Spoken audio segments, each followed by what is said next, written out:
It's kind of like we're hanging out, but not. Sorry you're not having as relaxing of a day.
Yeah, probably get into the accents a bit later. I think I'm probably gonna throw some watercolor on this, but just like keep the color really simple, more just like blushes of color. So I'm not sure yet where I want those like heavier darks to be, so I'm gonna get all the necessary lines in there, and then we'll see. It's a little different when I'm doing a drawing I actually really care about. Not that I don't care about the others, but since this is actually like designed for one of my characters, and I've been wanting to do this piece for like 2 or 3 months. So I'm like, don't fuck it up. Don't fuck it up.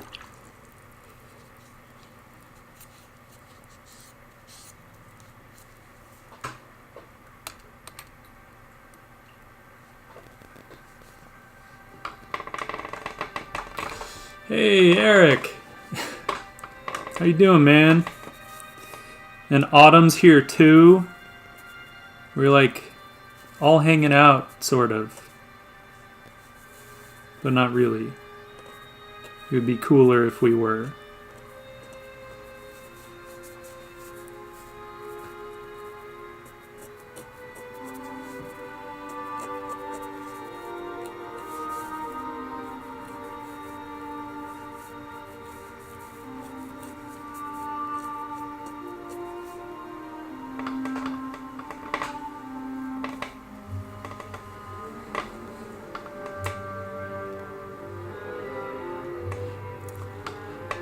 That would be fun. Because then I wouldn't have to like look up at the chat a whole bunch.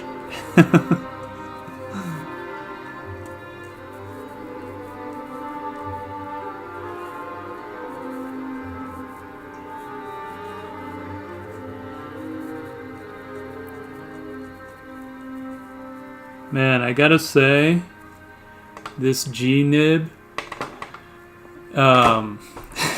Oh, Victor. This G-nib that I ground down on a sharpening stone, so dope.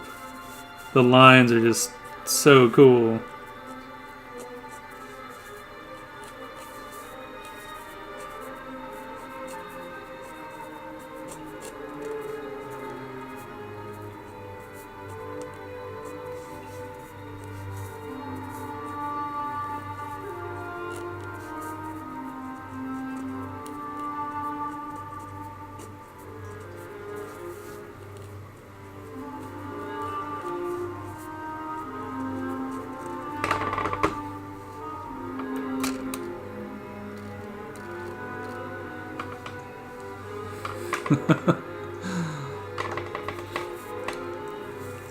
It's like I'm still in the sketch dojo. Victor giving Autumn shit.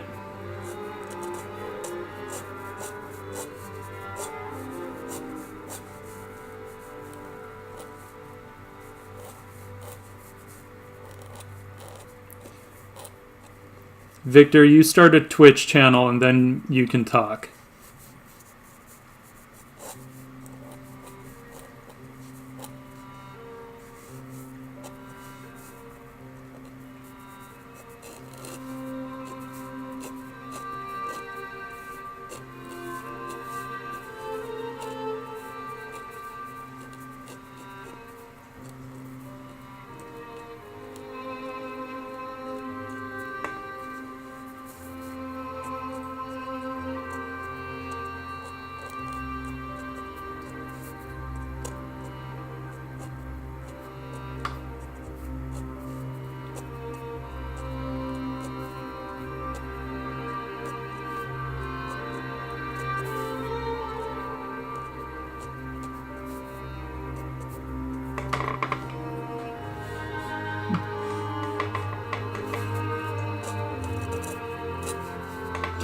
Eric, I was watching your stuff this morning. It was cool to watch. And man, you start that shit early.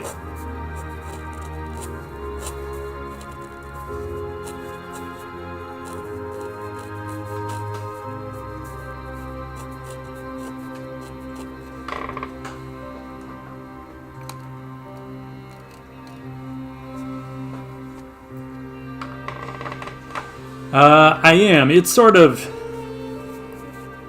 I wouldn't say it... I mean, this is a piece I've been wanting to do for a few months, and figured Inktober was a good excuse to get it done. But, you know, I'm no stranger to drawing in inks, so I feel like, in a way, every month is Inktober for me. I just happen to do more of them in Inktober. Just another excuse to draw. Not that I need one.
It is kind of like ink here, though I will say, I think Inktober, maybe 5 years ago, I guess, is when I started doing it. It did kind of get me more serious about drawing in inks.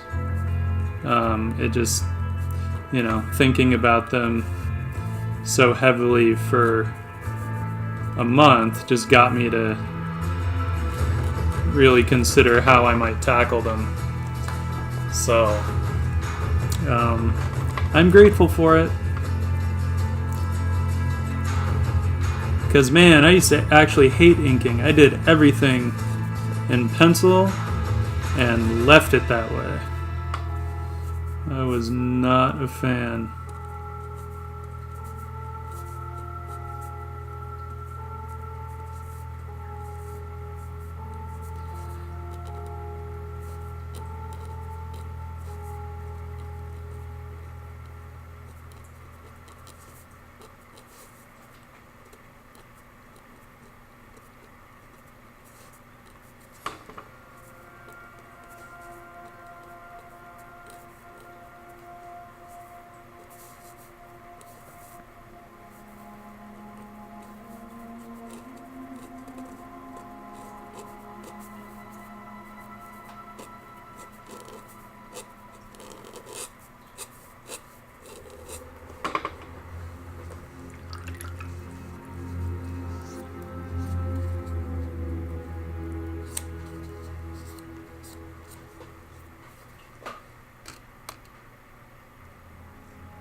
doing this with the brown India ink.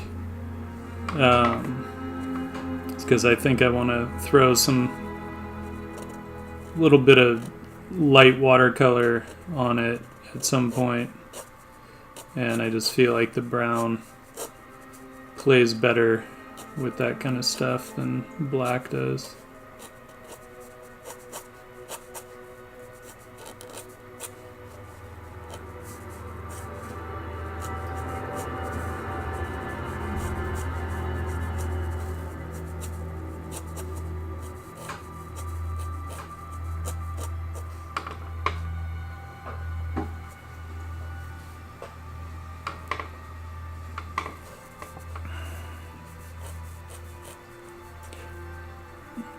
Ballpoint pen's fun.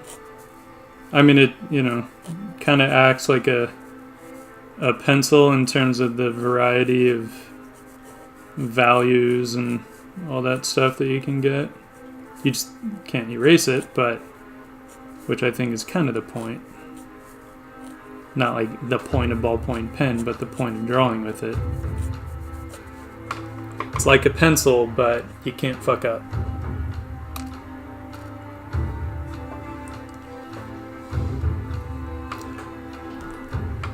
Hi, Bloops. Yeah, you know, I've had a Twitch channel for a while, but I have not been streaming at all up until like Friday, where I finally was like, okay, you know what? I have the necessary equipment now, so let's do this. Before, I was mostly just streaming digital work, but that's not really what I love doing. Unless I have a reason for it. Digital work, I need more of an actual, like, either a job or something that I'm doing it for.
I don't actually use a white pen. I think for that one,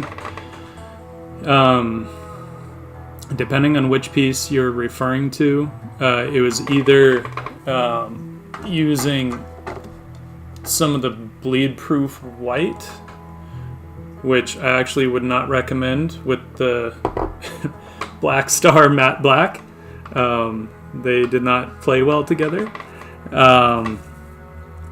Meaning when I tried to put the black back over it, yeah, that didn't work so well. But depending on what you're trying to do, you could probably just use some white gouache. What I still need to try, and occurred to me after I had done that, was white India ink. Dr. Martens makes a white India ink. That might work, but I don't know. I'd have to try.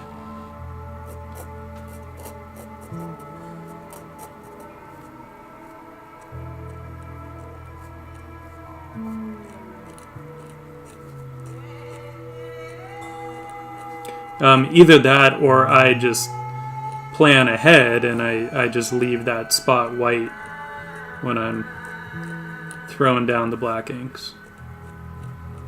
So I usually kind of make a lot of this stuff up as I go. I don't always have a set process. Yeah.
Yeah, it's hard to tell in the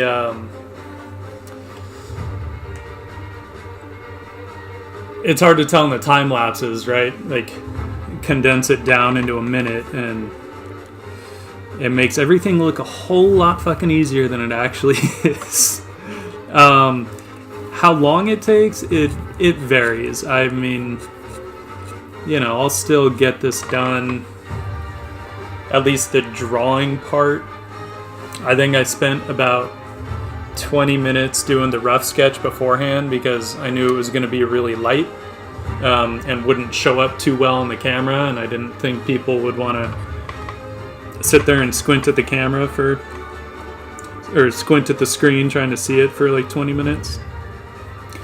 So 20 minutes there, and then probably, I imagine this will be, I don't know, anywhere from hour to an hour and a half, depending. Something like this, I'm gonna deliberately just slow down, make choices, because I do want it to be a nice piece at the end, and I don't want to totally fuck it up.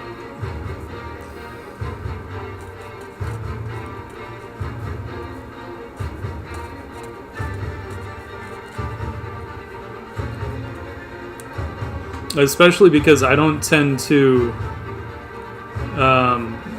detail everything out in pencils. I think that was one of the discoveries I had to kind of make for myself when it comes to inking. One of the reasons I used to hate inks was that I would just detail the hell out of the pencils, and then it was all done and there was nothing left for me to do. I felt like I was just tracing my own drawing. And so I just didn't enjoy doing it. Once I kind of discovered that or realized that, and I started to kind of leave myself room to play and still make choices and also potentially screw it up. With the inks, I actually started having a lot more fun with them. And it's just a personal preference, you know? I mean, there are people that I see that do amazing, amazing work. But, I mean, they finish the hell out of everything in the pencils. And it's like, wow. Like, how do you do that and not go insane? But they do, and they end up with some really cool shit. I mean, to the point where they'll even do every single hatch mark in the pencils and then just replicate it with the inks. I'm like, wow, why not just scan that in? You're done.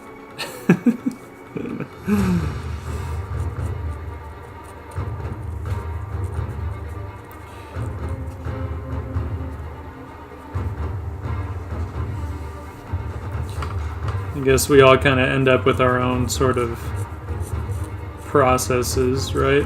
We just get used to and creates a certain look.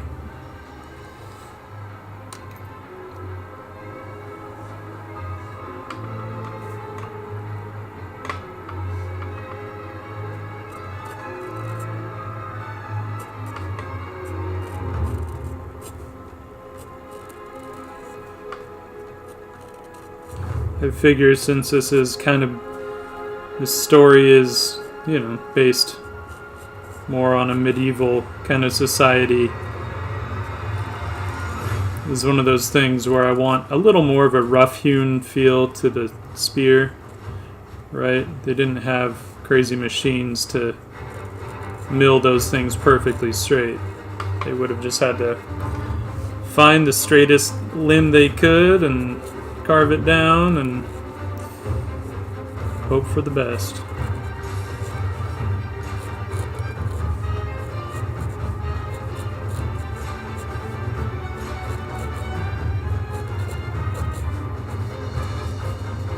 That makes my job easier. But I could totally draw a straight line if I had to.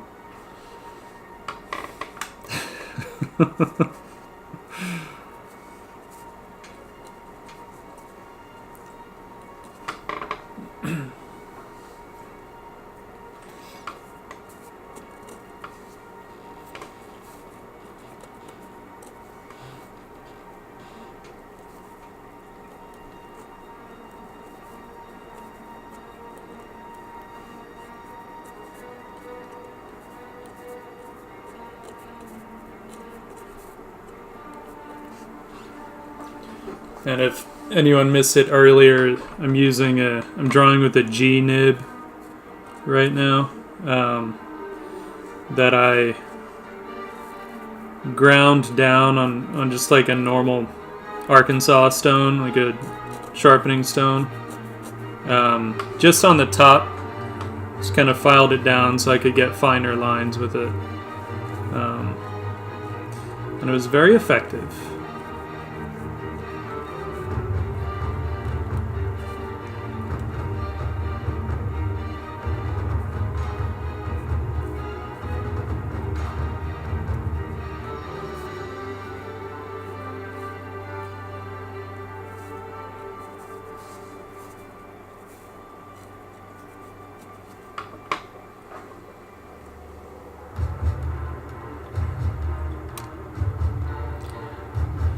Yeah, Vic, the straight lines, honestly, just take practice. I remember when I was first practicing them, like, so hit or miss. Sometimes I could do it, sometimes I couldn't. But we had actually had a class at Art Center where we were required to do warm-ups with basically just warming up doing straight lines and ellipses. So, you know, after a little while, started to get much better at it.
Yeah, music is Bear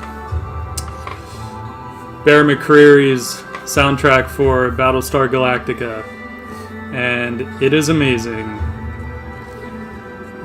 4 seasons and a mini-series. So lots and lots of awesome music.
I do, actually, quite often.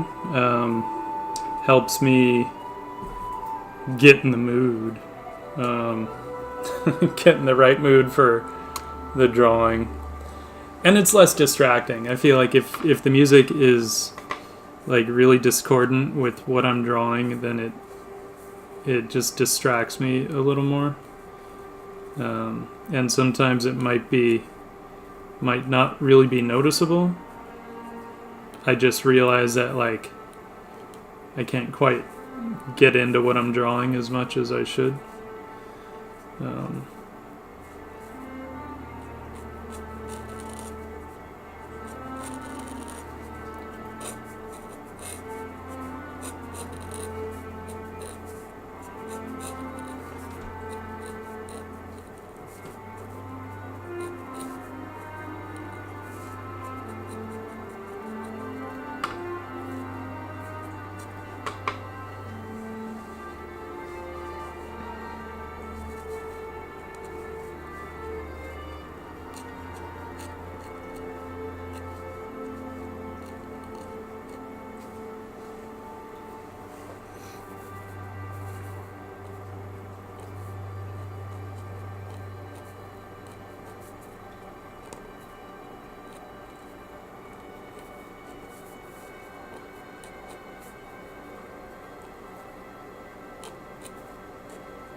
Dangerous sometimes, I find, when I really start to get warmed up,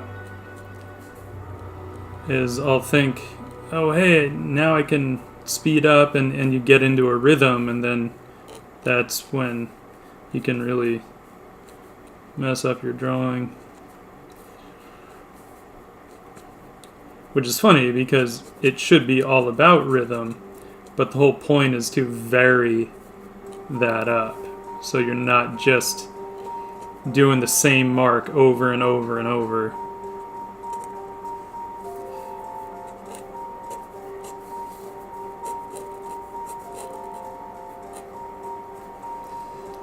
Because many a potentially good drawing has died from that.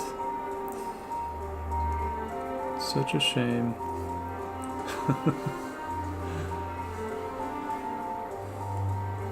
Yes, I have. It's been a long time because I think I learned that. But, I mean, yeah, I learned it because I did it many times. or I would finish it and think, oh, that's awesome, and then I step back and I look at it and I'm like, fuck, that's really boring. Yeah, because there was no variety. There was no. I think it was more when I wasn't as adept at line weight, line variation.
Yes.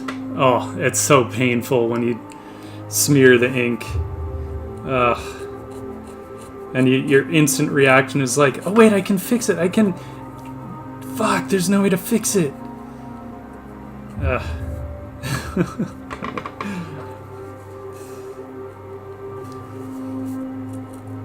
Just take it into Photoshop, clean it up, post that, and pretend like it's the original. It's the best we can do.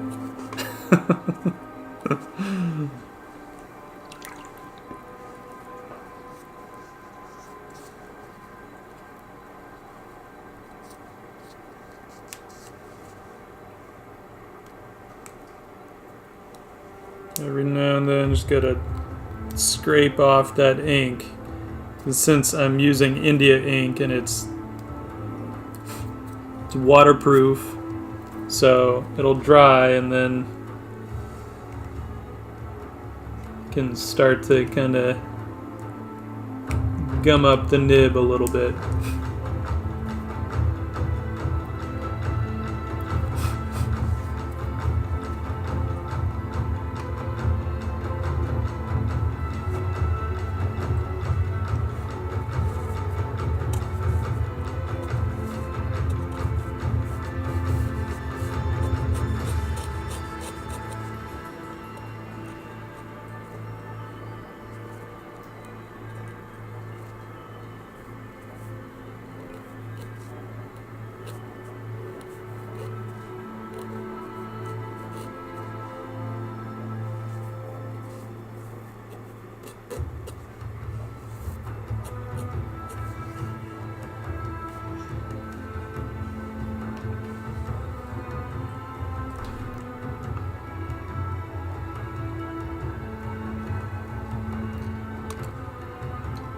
Yeah, it's also, I feel like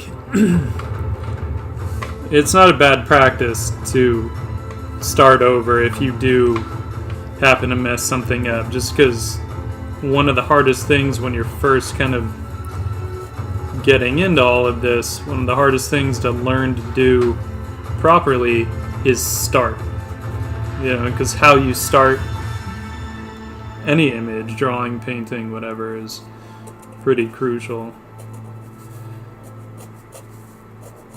I know we'd have teachers in school that would kind of say early on, don't worry about finishing anything yet. Like, that'll happen later. Right now, it's just about learning to start images.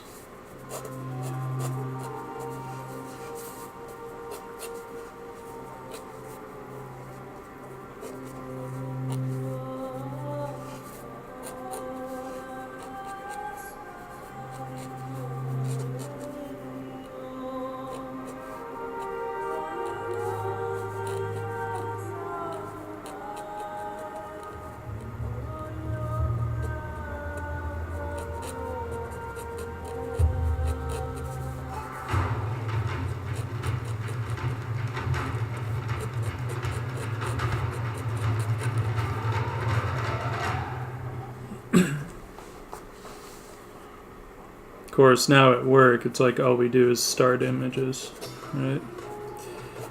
When we're sketching. I have to like make it a point, at least on my own time, to spend more time on stuff and figure out how I might finish images.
Hi Kret, welcome back. Nice to see you again. And yeah, it's crazy how quickly those muscles will atrophy, right? Like,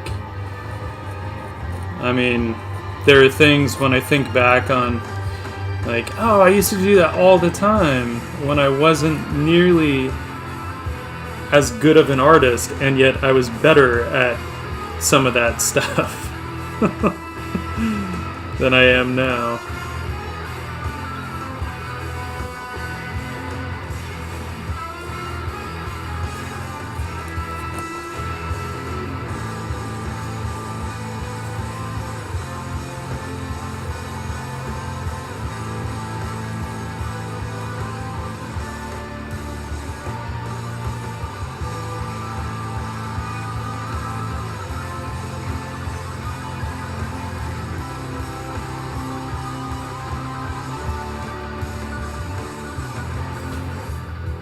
I feel like this is the type of character that would customize a lot of her stuff.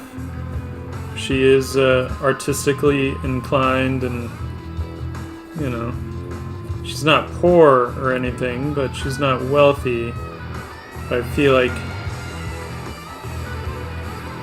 she would maybe embroider little things onto her clothing and just little touches.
No piercings on her lip.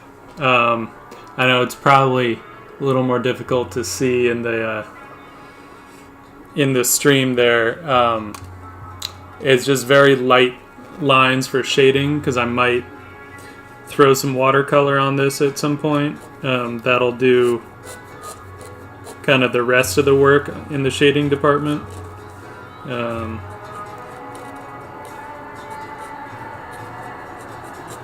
Still kind of debating how I want to finish this out.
Welcome back, Everreal.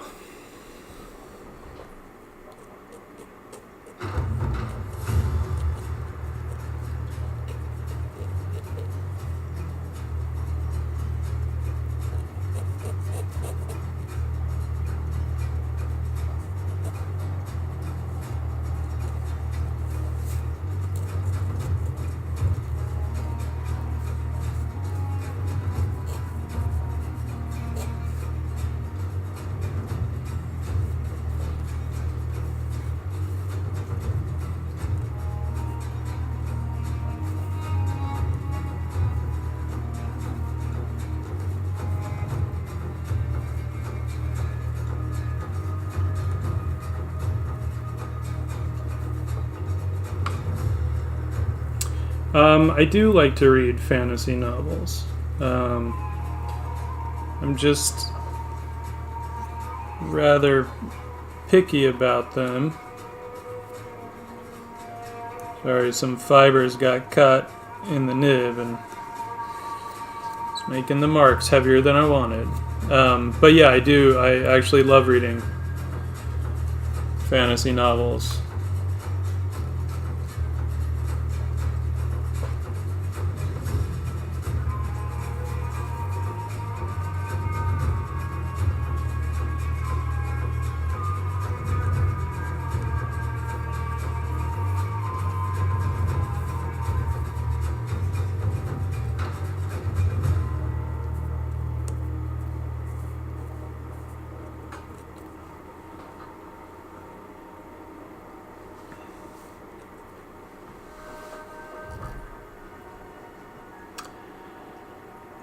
What are my favorites? Well, while I think about what my favorite is, I will talk about the advantages of the pen.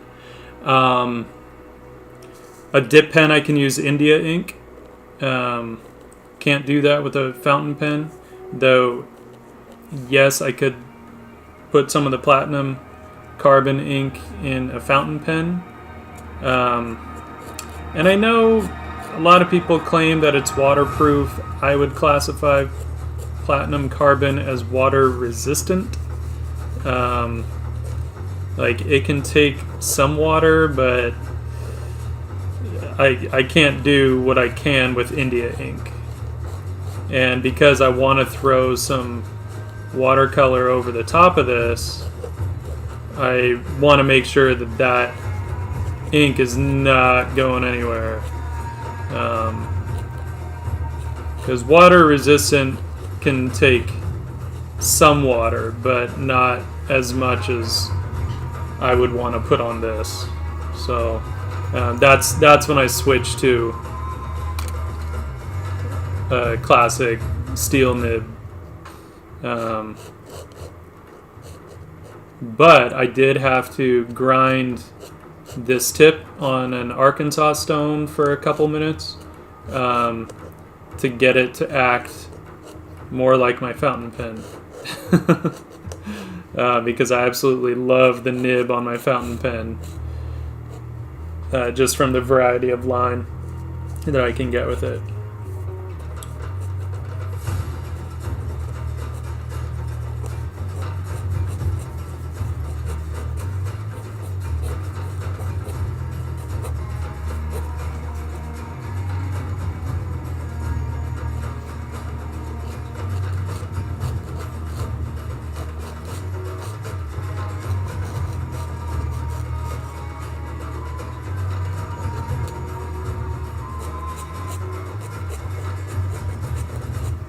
Favorite fantasy novels?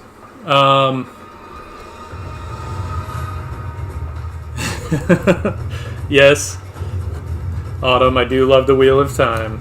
I mean, you know, Name of the Wind blew me away when I read that, first and second.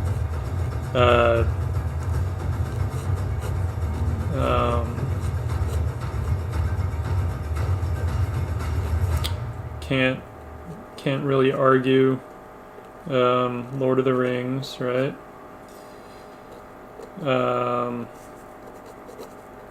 What's funny is that I loved Game of Thrones when I first read it. I'm not so into the writing now, though I still like the story, but I'm not a huge fan of the actual writing. But that's okay. He still tells a compelling story.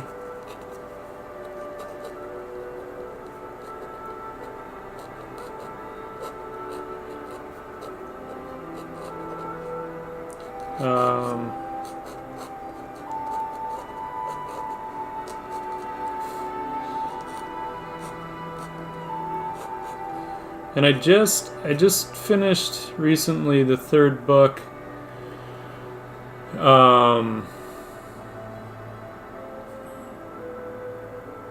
The third book in a series, and I'm blanking on the name of the series. It's by Sarah J. Maas, Maas, I think.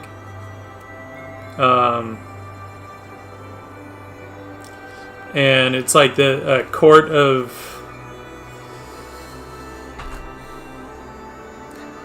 something. I'm totally blanking on the name. It was really good, but it took me a while to get into it. But by the time I finished the third book, and now, like, I think I finished it, I don't know, 2-3 weeks ago, and I kind of missed those characters. And so I had a lot of issues with it, in terms of, it was a fantasy, but then, I don't know, some of the language and stuff just seemed a little too contemporary, but like I said, the characters, I think, were really, really well done. And I won't lie, Sarah J. Maas writes a pretty damn good sex scene. So, she writes several of them, actually.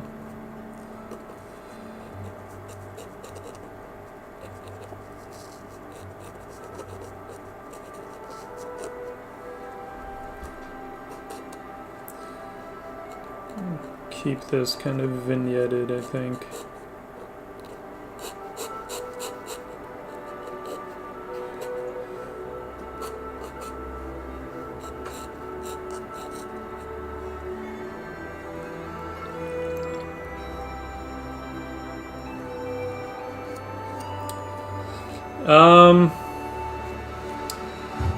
You could probably classify it as elemental romance.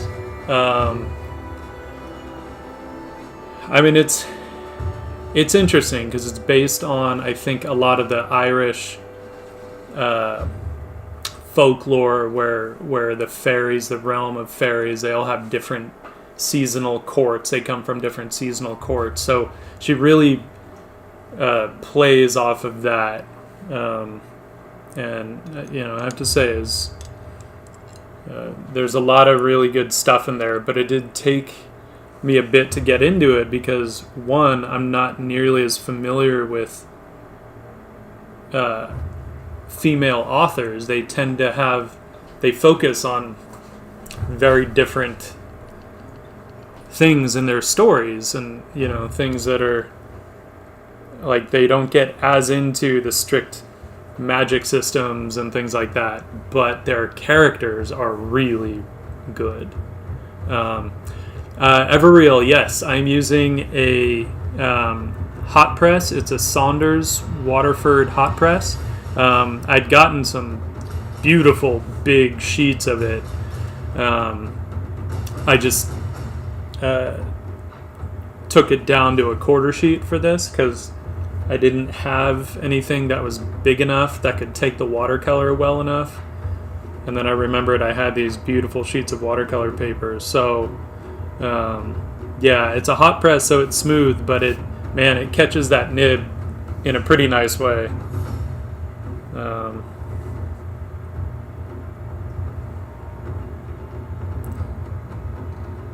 Now, this is just a Winsor Newton Series 7 number 1. Just to bring in some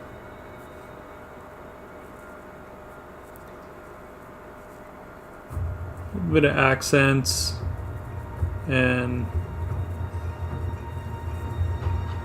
some lighter. I can layer it. It just, the brush isn't going to lay it down as heavy as a pen will.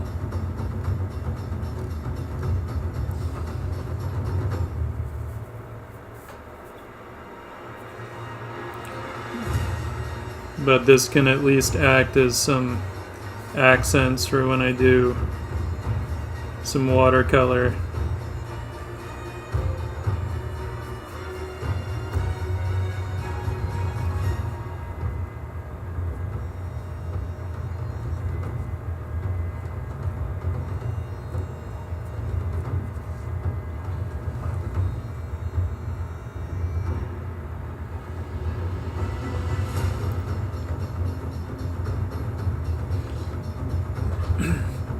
Yeah, I agree. I love that kind of scratchiness. Sometimes it can get a little too scratchy, but that has more to do with how it kind of reacts on the paper. That'll bother me. It's not so much the actual scratching. The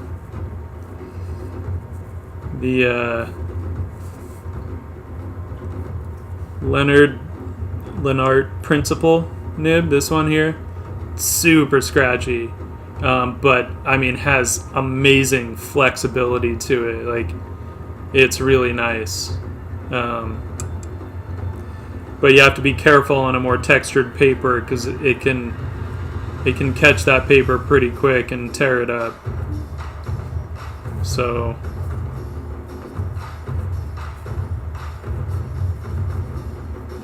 and this is the Lennart Principal Extra Fine, so it's a very fine nib.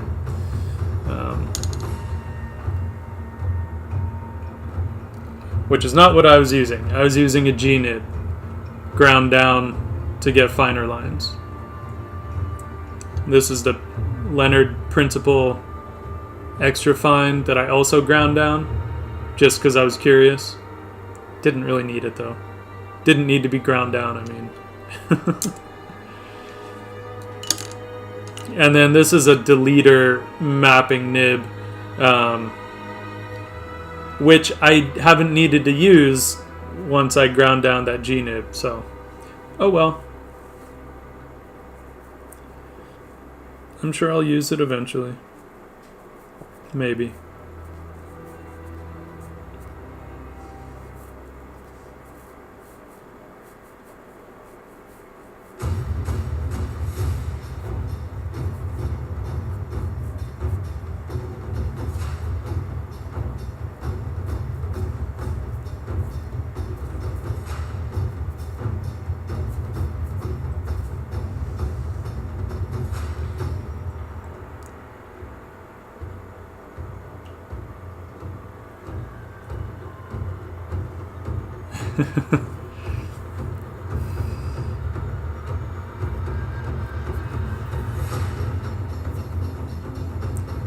Don't worry, no one's judging you on your typos. Not much anyway, maybe a little. We're a little judgy here.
I will say I have messed up several nice drawings in the last year and a half before I realized that my stuff works better when I just use the watercolor very simply, right? I'm just like, I'm dreading it a little bit because I have fucked up so many of them. And like drawings that I really liked too. I was like, man, I should have at least scanned it in before I did that. Because I went too heavy and then couldn't really take it back. And I messed up the nice line work. So now I know.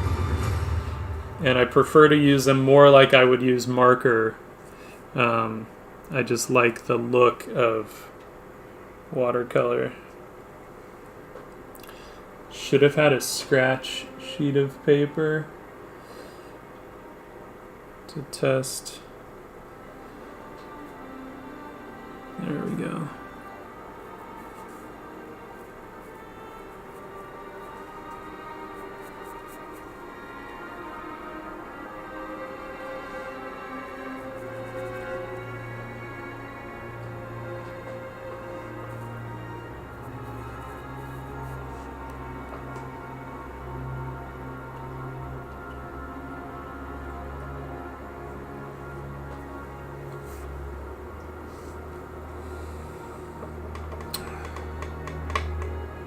If I could only use 3 art supplies. Oh.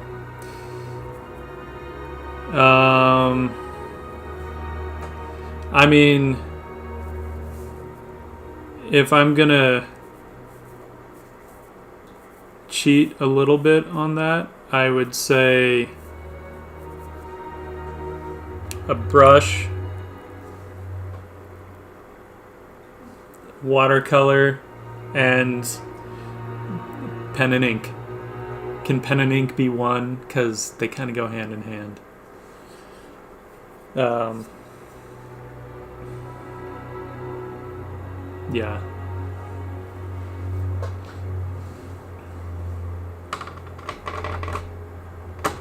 But realistically, if I absolutely had to, I mean, I could even cull it down to, you know, a fountain pen and a brush pen. Granted, I wouldn't have my colors, so, but we could say, you know, we could simplify that, I guess, a little bit. I would just miss watercolor, because I could say a fountain pen, a brush pen, and markers. But markers aren't the same as watercolor. I like watercolor. Let's see here.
We are going to let that dry for a couple minutes before erasing the pencil and hoping that none of the ink smudges.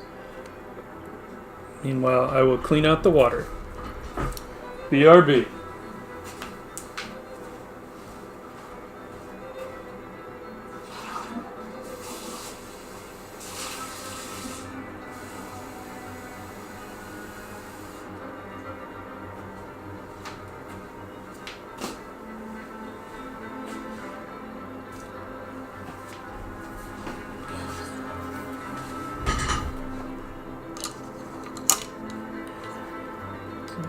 These guys.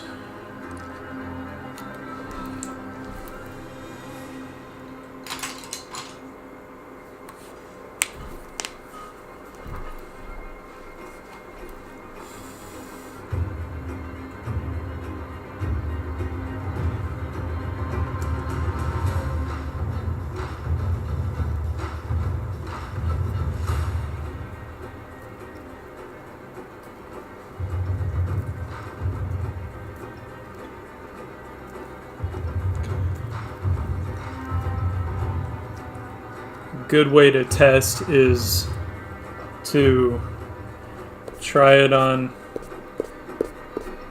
a spot where smudges won't really matter, right? Like on the ground plane, who cares? If it's smudged, like it'll just add to the texture. So don't start at the face when you're erasing, because if it smudges, you'll cry. And then we have to make fun of you, because we're a little judgy here.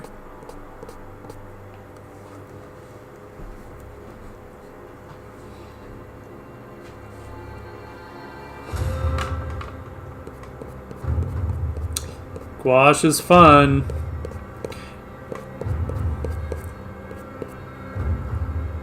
Though I tend to use more watercolor and then just a touch of gouache. for opacity, but I do like gouache. It's a good one.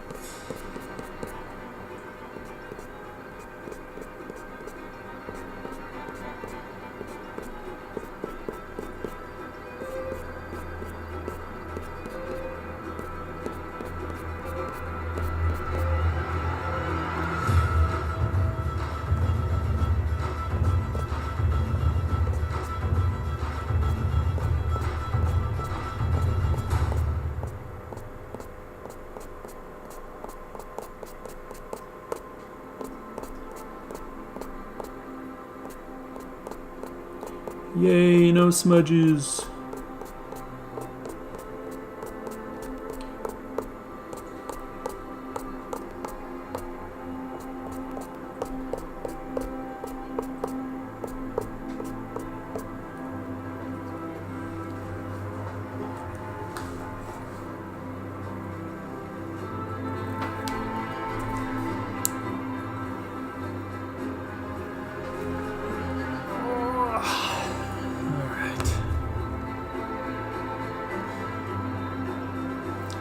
Yes, I have learned that from experience. Smudges are not fun.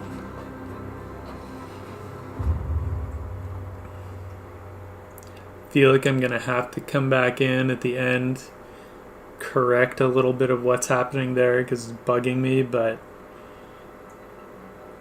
at least she has a whitish shirt, so I can get away with coming in with some correction white at the end. Oh well.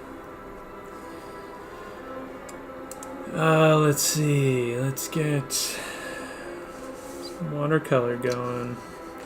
I usually just, with a little dropper bottle of water, I just tend to just put a few drops in each color just to prime it.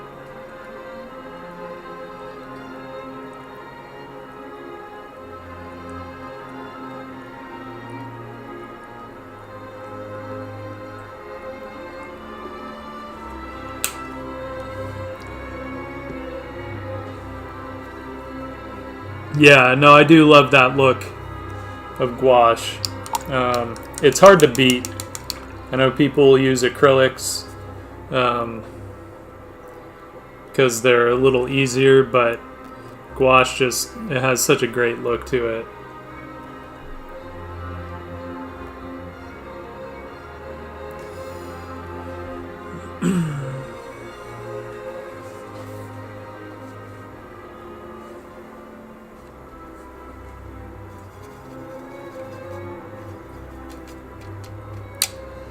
This is actually where I should have... Hang on.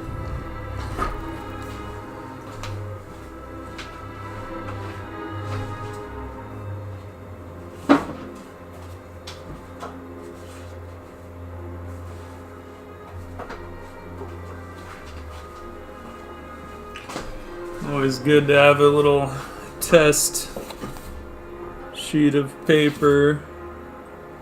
Just trying to see which side is the same.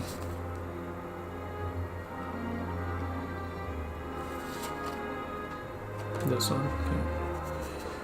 Okay. Because one side is slightly more textured.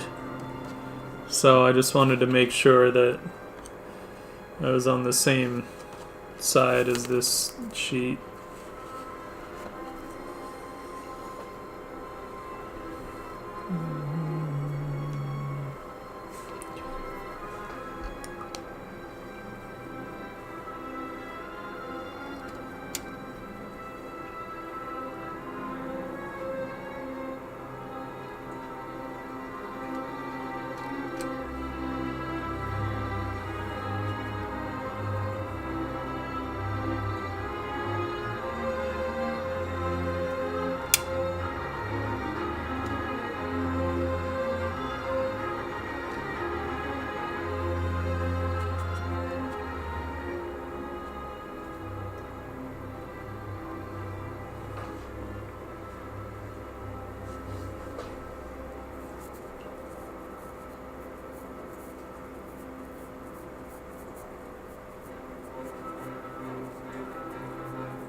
don't even know if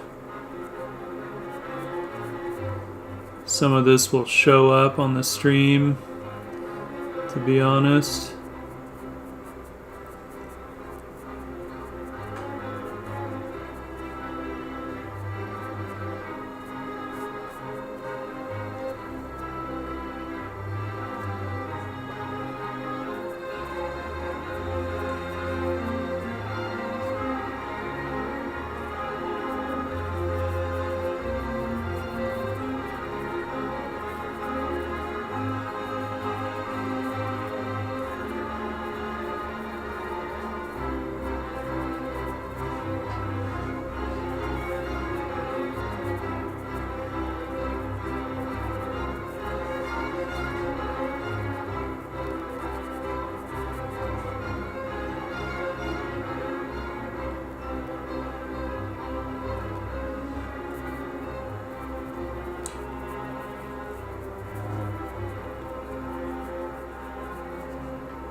I do not use photo reference often.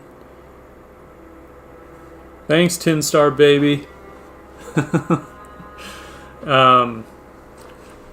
mean, that's not entirely true. I do use photo ref, but I think because I use it so much at work, I don't use it often for my own stuff. It's just a personal thing. There's no real reason for it. I will say it probably started from me being a little lazy. Meaning I just wanted to draw. I didn't want to have to worry about trying to find the right reference. So I was like, fuck it. Maybe I can learn to do it without reference, because that'll be so much easier. Little did I know it took a hell of a lot more training.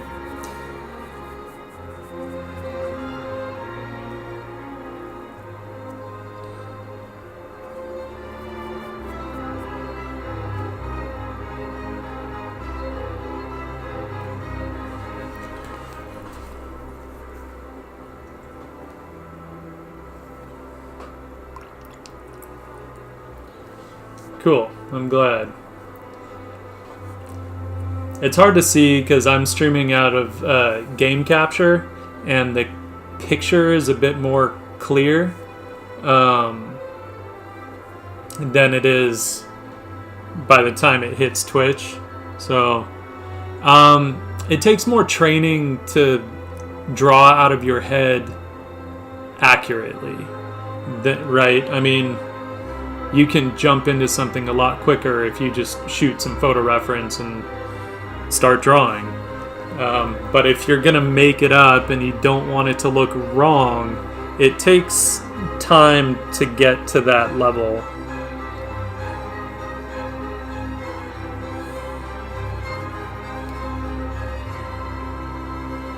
Sorry, I never really clean my palette, so sometimes it's hard to. I mean, this, I think, obviously I must have before whenever I used it last, because it's pretty clean. But sometimes I'm not sure what color something is.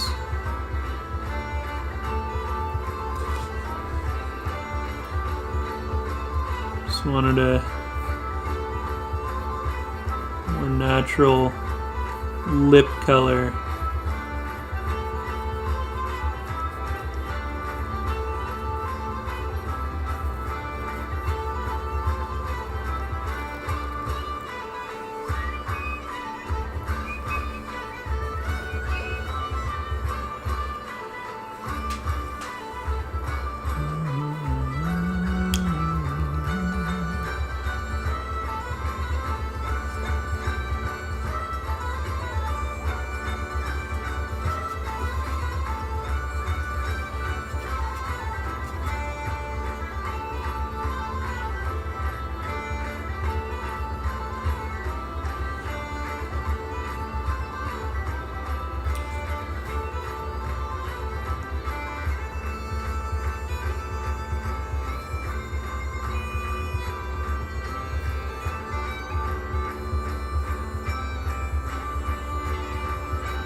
then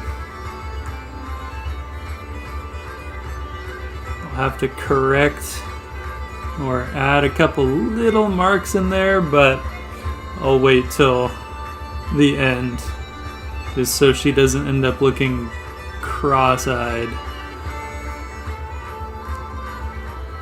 Don't want that.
This piece, I don't know if it will ever be for sale. Only because this is actually, so I'm slowly chipping away at a novel, at writing a novel. And I've been wanting to get this character down, the main character, on paper for a long time now, and I'm finally doing it. So I don't know that it will ever be for sale, but don't quote me on that, because you never know.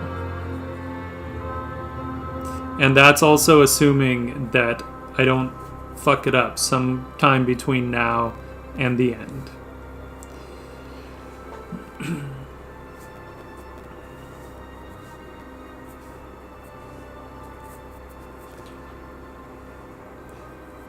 But I feel like I should be okay if I keep the watercolor really light. Don't try and get too clever with it.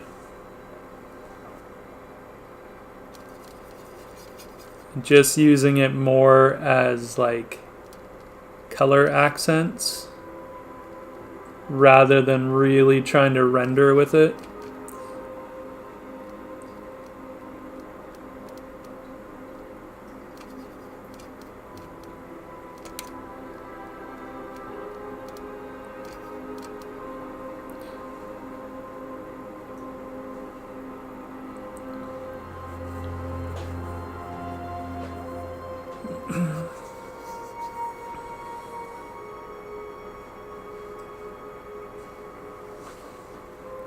Yeah, I mean, it's funny because, like, strictly speaking, I don't really need to do this, right, for a written novel. It's not a graphic novel. A bit of hair I forgot there. But, I don't know, I'd like... And I wouldn't design everything. I feel like that's a lot of needless work.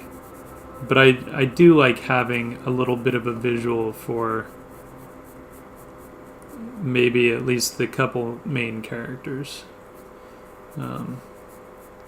Just for myself. Could be a fun little tidbit to throw in the back of the book too. Be like, hey readers, look, you know that character you imagined? You imagined her completely wrong. This is how she's supposed to look. Right? Because you know that someone would be like, that's not what I pictured at all. They're like, I thought she was a dirty blonde.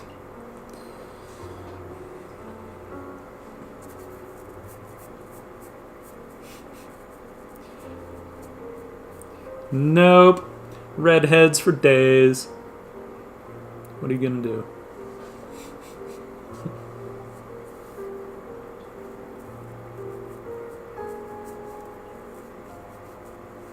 Okay, we'll say auburn.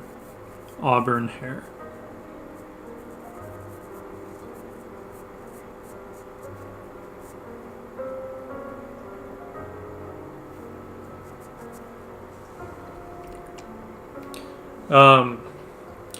For anyone who hasn't experimented as much with watercolor papers, this is the Saunders Waterford hot press. I'll show you. I don't have that hot press pad with me, but Saunders Waterford. This is their hot press paper. What I love about their paper, most people use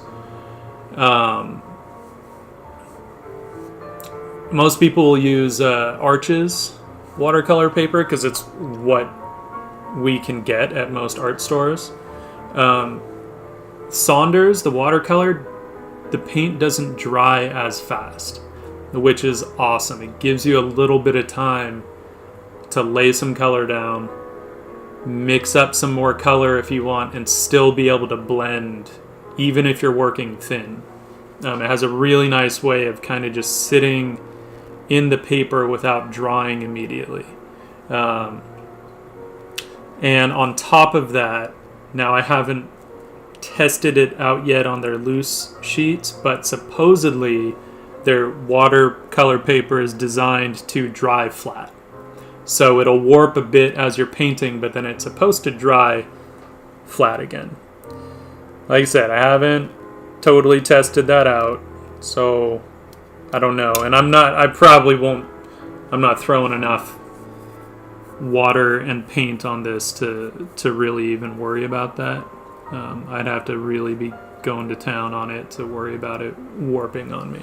But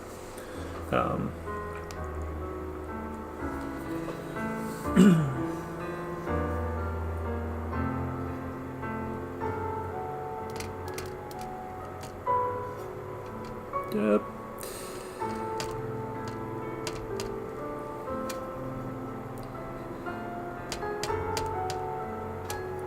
I dipped into the Indian yellow instead of the yellow ochre. So, what are you gonna do?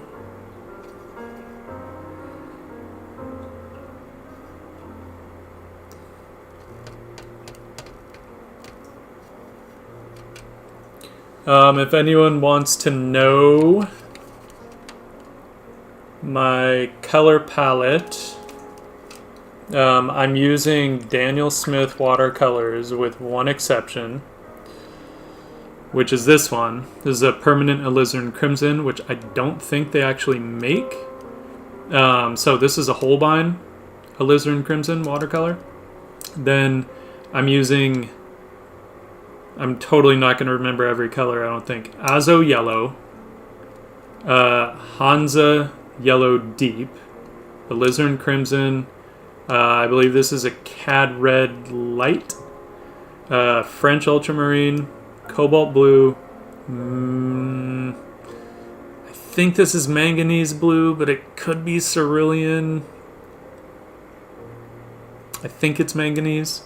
This is Indian yellow, yellow ochre, burnt umber, transparent brown oxide. I want to say this is like sap green or something like that. Olive green. And this, let's find out, because I'm not sure. I think it's neutral tint. Daniel Smith makes a great color called neutral tint. So it's like if you took a completely even gray and just darkened it down a bit. So you don't have to worry about it necessarily desatting a color because it's transparent. So it works nicely. Permanent red, more neutral tint, and ultramarine blue. So this is normal ultramarine, and this is French ultramarine, which is warmer and a tiny bit darker. So this is a little more of a red ultramarine, and then that's more of a neutral ultramarine.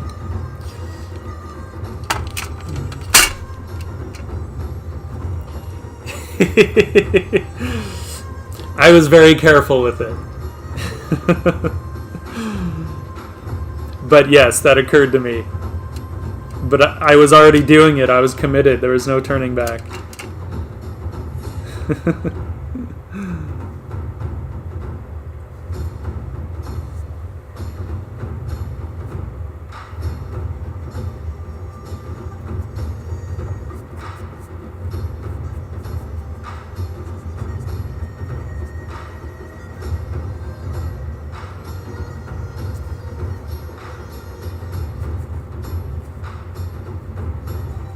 Gotta catch it at an angle to see where that water is falling.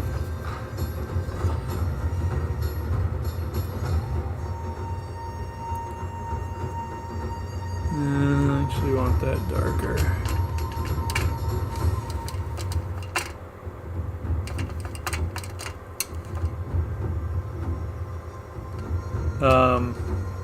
I use the hell out of the burnt umber and ultramarine combo because they're kind of perfect complements. So for like, I don't know, a neutral kind of earth tone, I use it a lot because I can just add one to the other to kind of neutralize the color if I want to. So yeah, I use that combo a lot on, like, no matter what medium I'm painting in.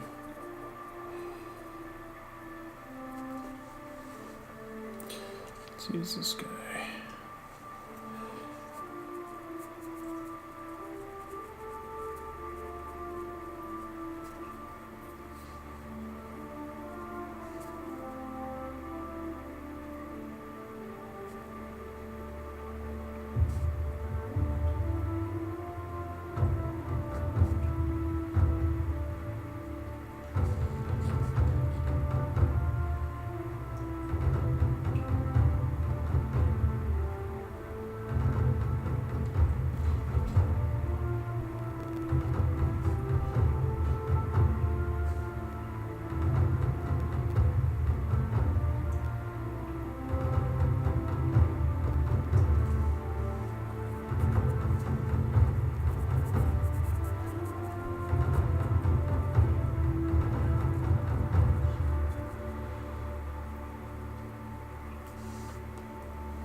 Don't faint, you'll miss the stream. We'd have to send someone over there to like resuscitate you, and it'd be so much drama.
Anytime I watch, this is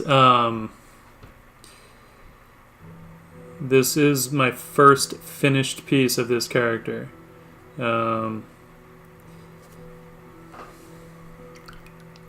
I may even, once I'm done, there's a chance I may even like scan it in and do like a fully rendered piece digitally. Just because I can, and why not? Just mix things up a little bit. Yeah. The soundtrack I had on yesterday was Red Dead Redemption. And then after that, it went into Undead Nightmare, which got a little hectic, so we switched over to Assassin's Creed Revelations. And today it is Battlestar Galactica. Because Bear McCreary is a badass.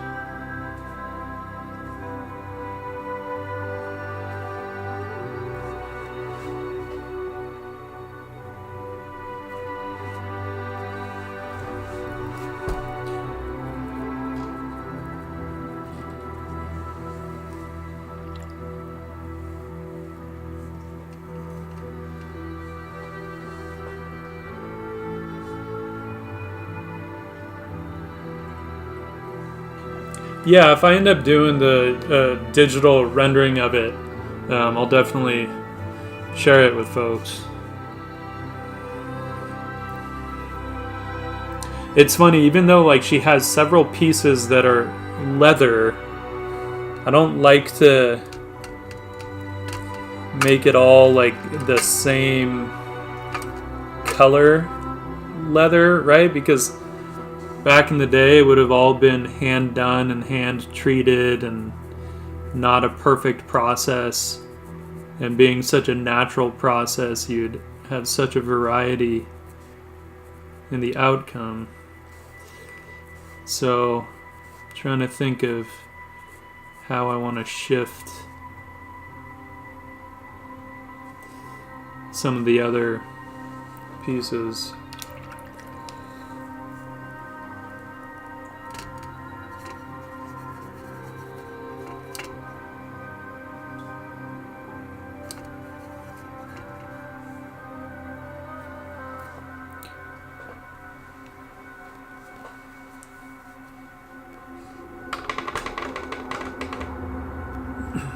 Yeah, the Undead Nightmare soundtrack is awesome.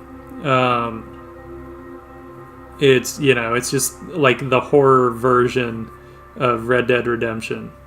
I love that thing.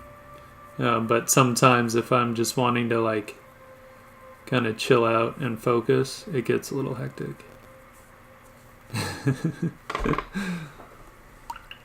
But it's a great soundtrack.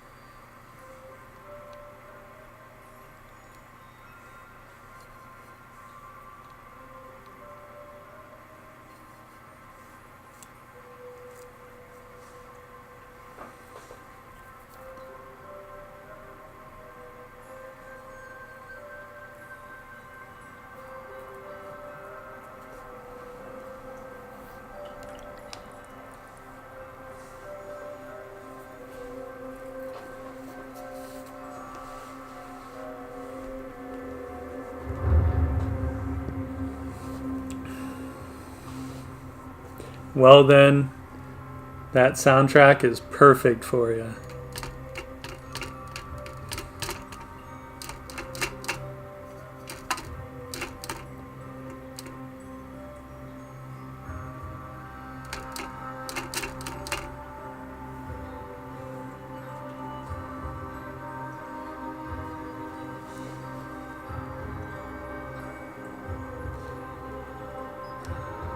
So I picture these a little more like kind of suede leather, something softer, not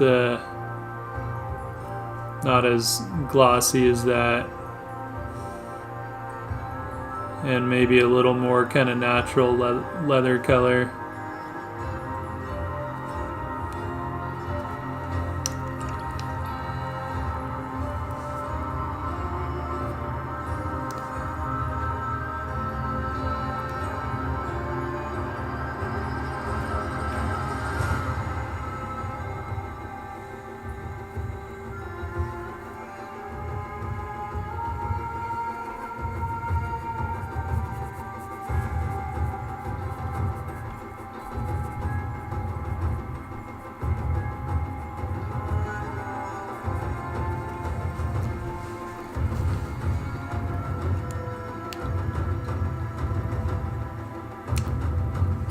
Switch over to our, switch back to our number one here.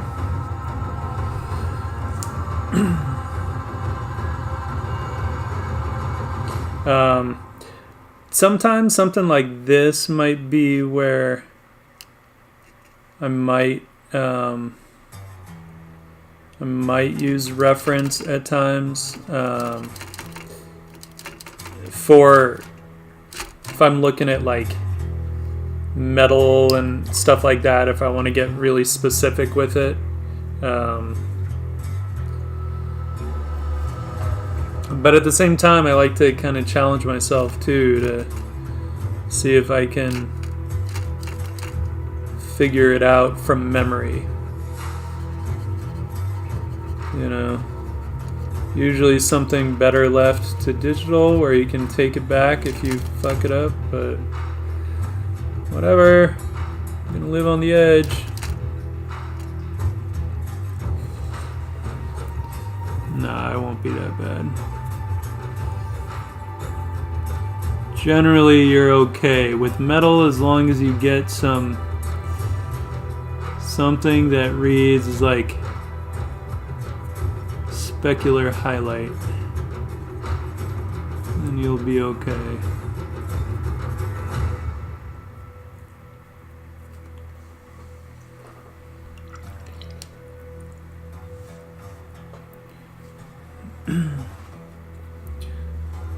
And we can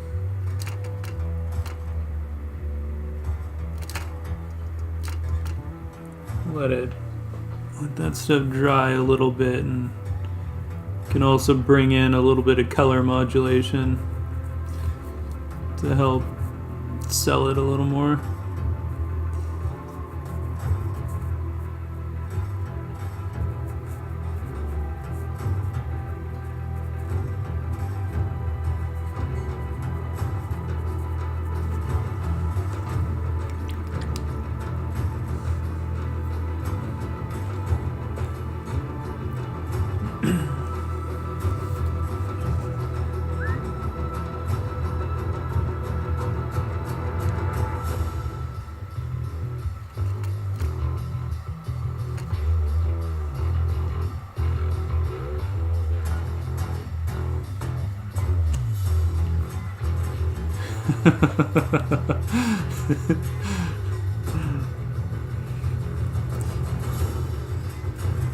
Don't laugh, that shit's happened. One mark. You like, sometimes there will be a bead of water on your brush that you totally didn't see, and man, it just runs right down onto everything and fucks it up.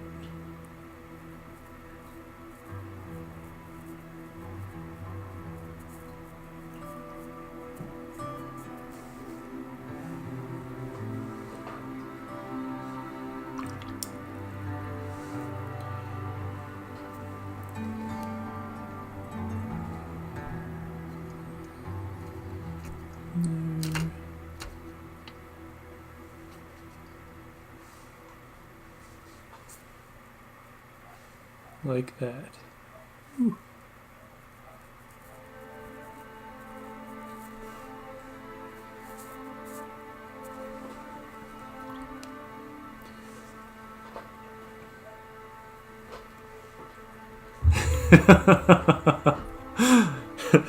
Be like, actually, no. If you really want this piece, sure. I suppose I'll part with it. You're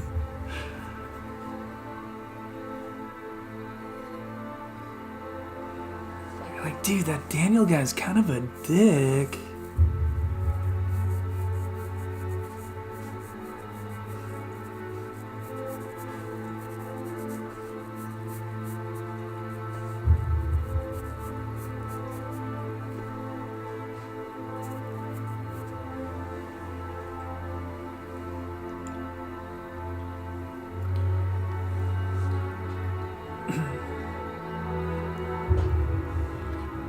They do, but it's also a matter of, random accidents in watercolor can go either way, I think.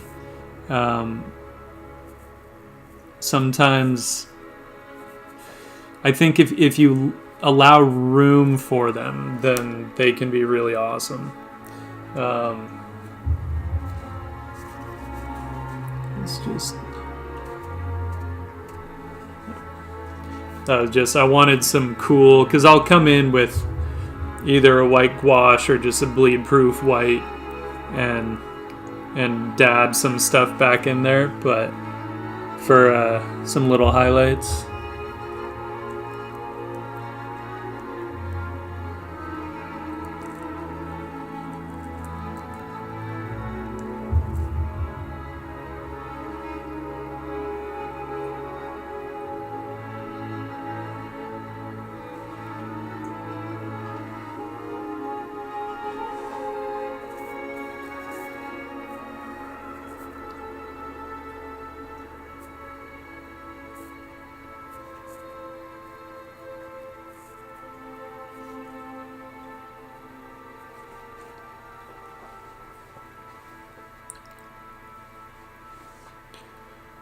All these little nitty-gritty things.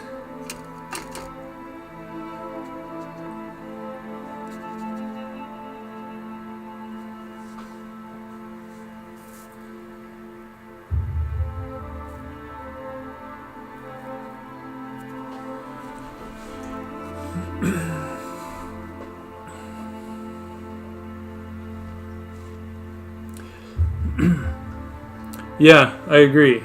I think where, you know, if the piece will support some texture, then definitely it can work to your advantage.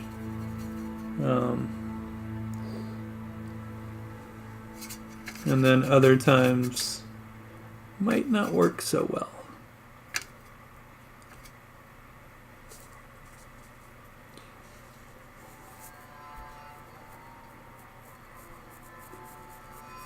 But also depends on the style, right? With this in particular, I don't want the watercolor to go crazy, but there are other times where I do want that kind of bleed and, you know, that sort of cool stuff that watercolor does.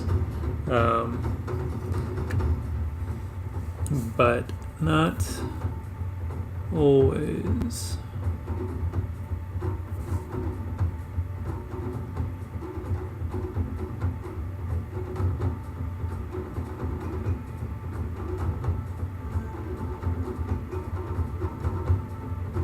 But I actually really love it in gouache because you get those really cool watermarks, and I'm a sucker for those.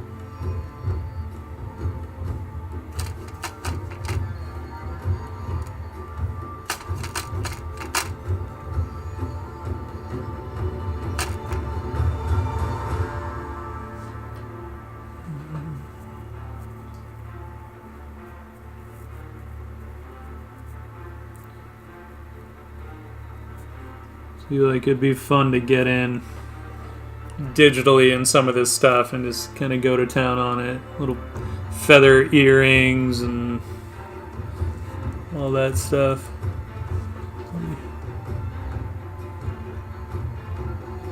I don't always love rendering, but I think materials are pretty fun.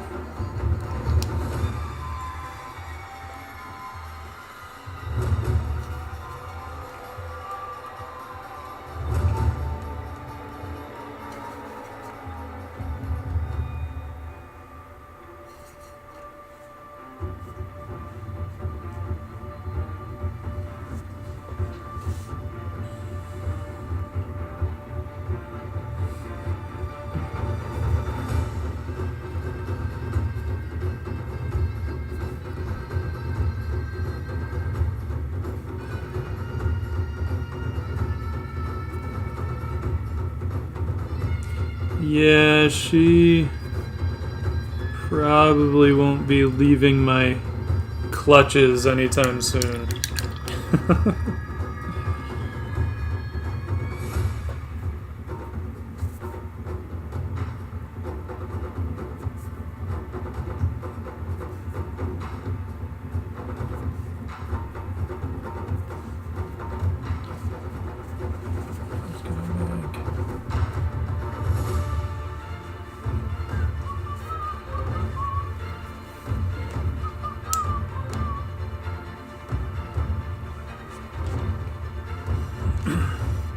Basically just switching between a number 1 and a number 3 Winsor Newton Series 7,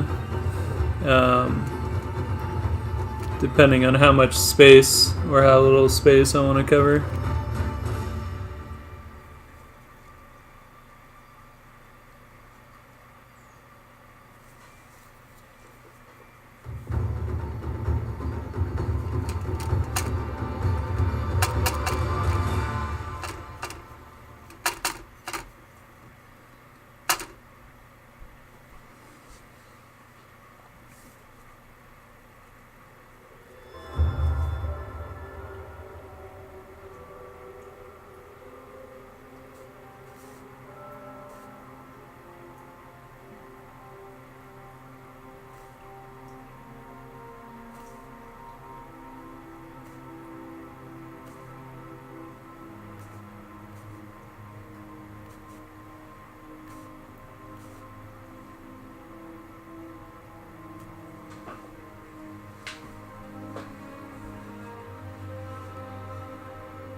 Thanks, Everreal.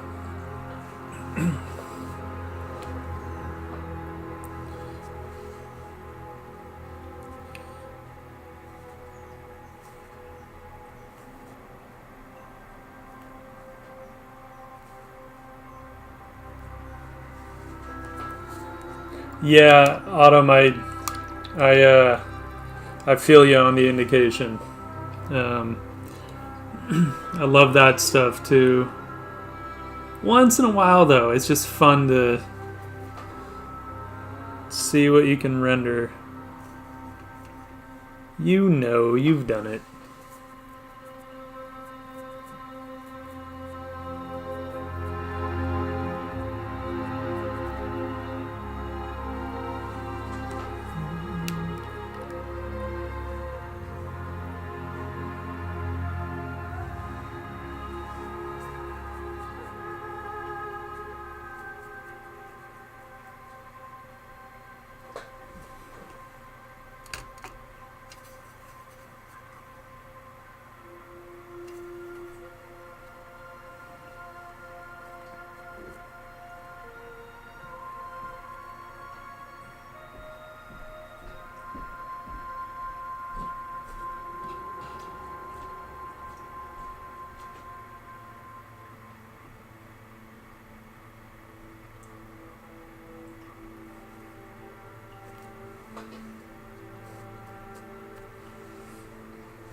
Yeah, it's funny when I see people do those material spheres.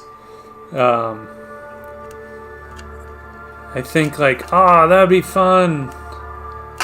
But then I find I need a little more context for my materials to really make it interesting for me. But I love it when other people do it.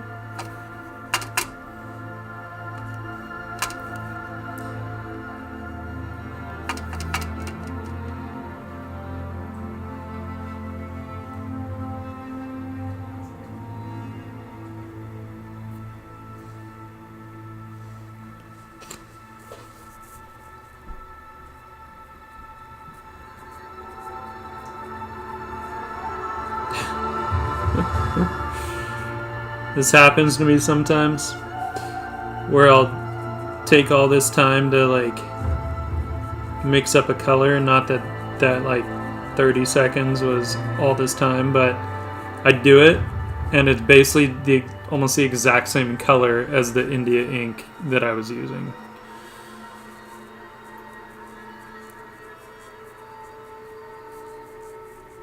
Whoops.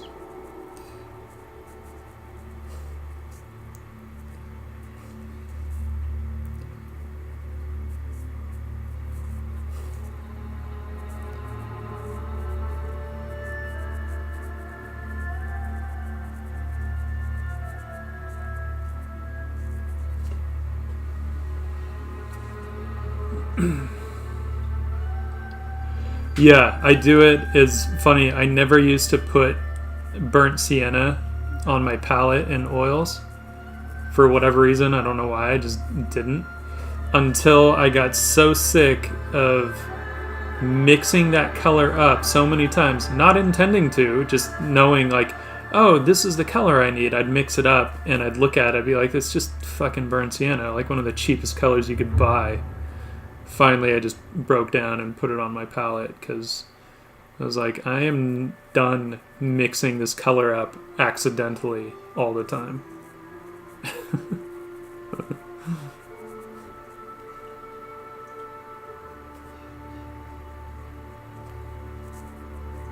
And it was just that color.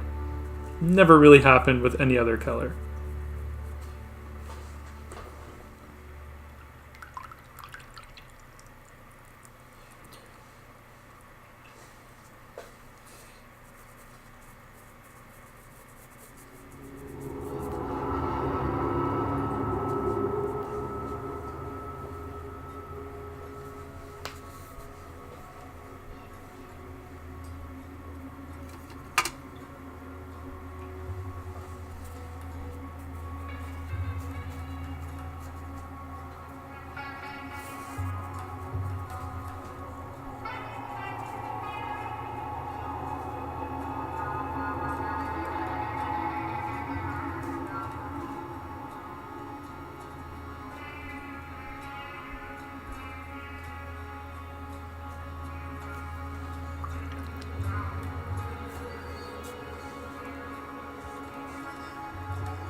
Still not sure what color I want the shadows on the shirt to be.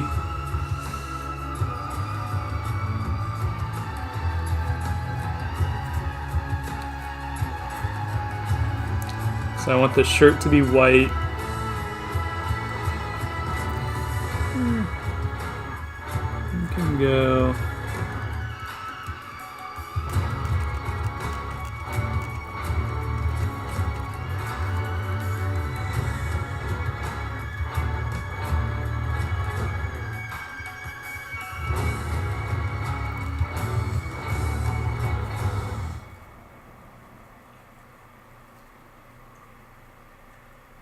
I don't hate that.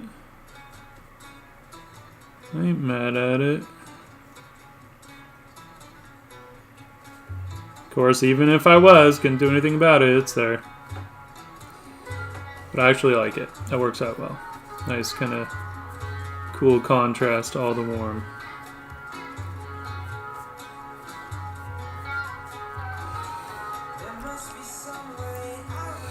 But let's get a bit of form shadow in there.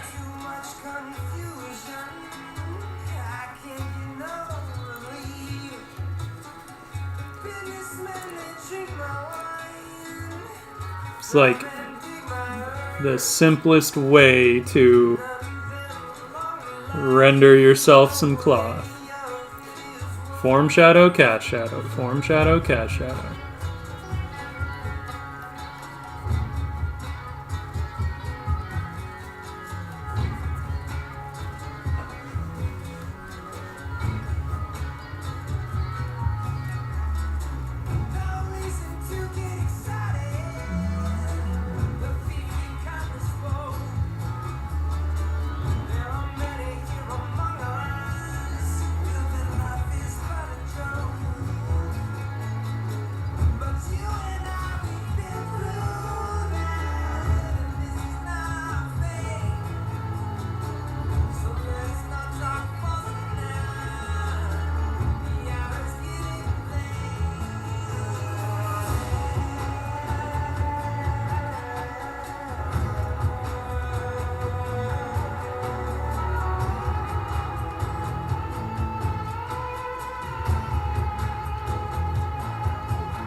I love Bear McCreary, but I think we can all agree that his brother maybe should not quit his day job. Aw, sorry, bro.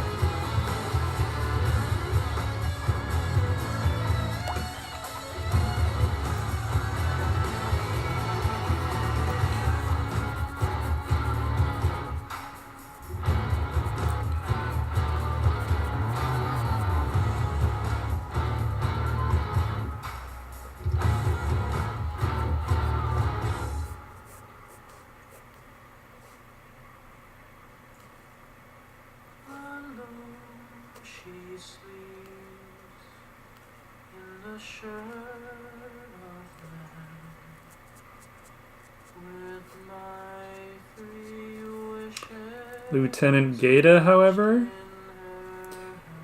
because I don't remember the actor's name, that dude can sing.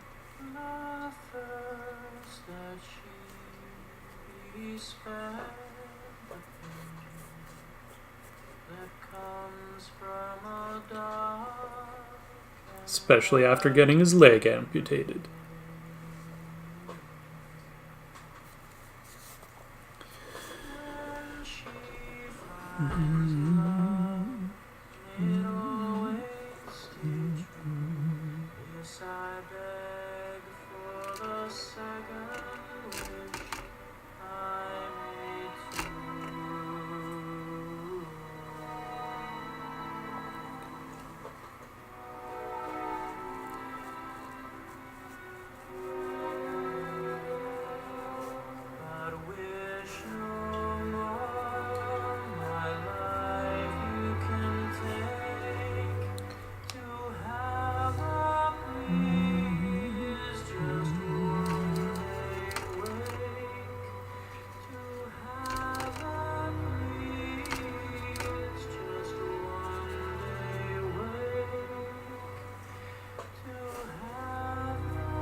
You know, I said this was permanent red. It might be, but it might be... I think it's Pyrrole red. I think the permanent red is a little bit warmer.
this shirt up just a little bit.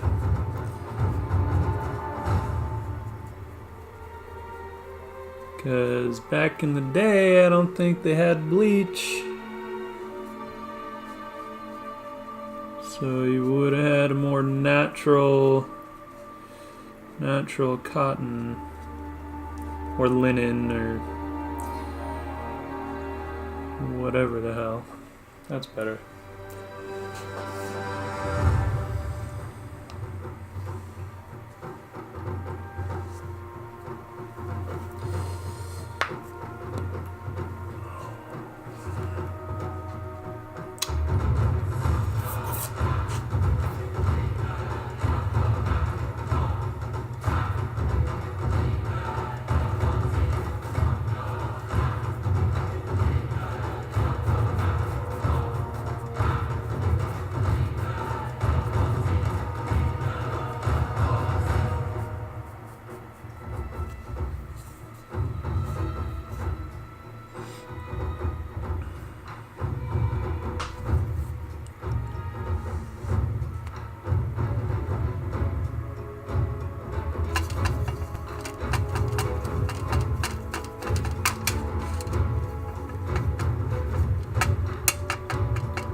They did use lye and the sun, and depending on where they were, they might have been able to use some citric acid, but it still wouldn't get it like white. Not like what we can do today.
I haven't watched it, but I see the poster in the bus shelter every day on the way to work.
My cat's creeping around. She knows it's almost dinner time.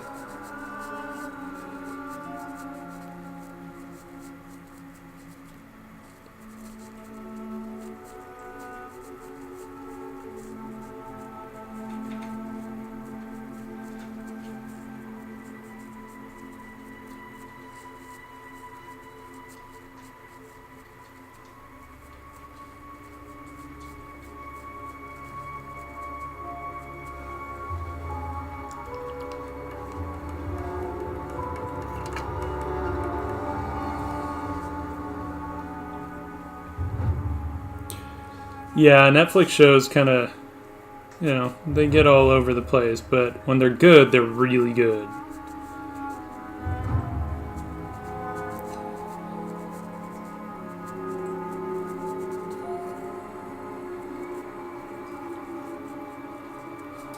Like, I can't wait for season 2 of Mindhunter.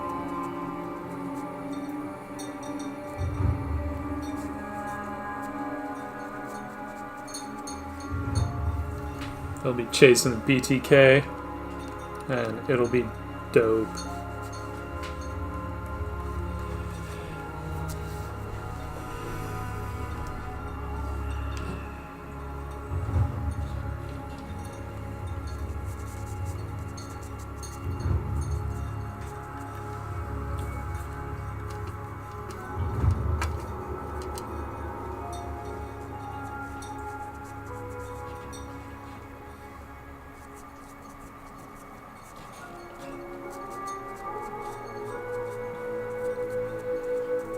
Figure her boots are a good place to let some of that more organic watercolor stuff happen, since they can get more scuffed up. Mindhunter is basically the origin of the, what do they call them now? The profilers, criminal profilers in the FBI, that Criminal Minds is based on. They used to call the BSU, which was Behavioral Science Unit.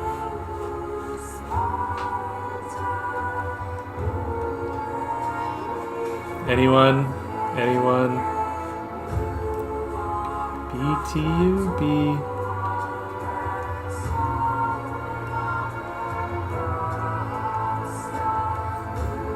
Wow, I totally don't remember.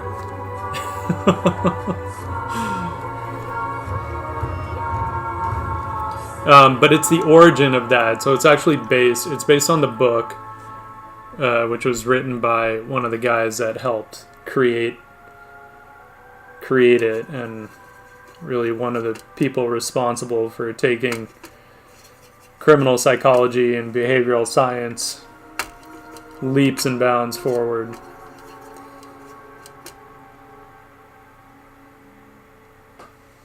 BAU, Behavioral Analysis Unit. Thank you, Autumn.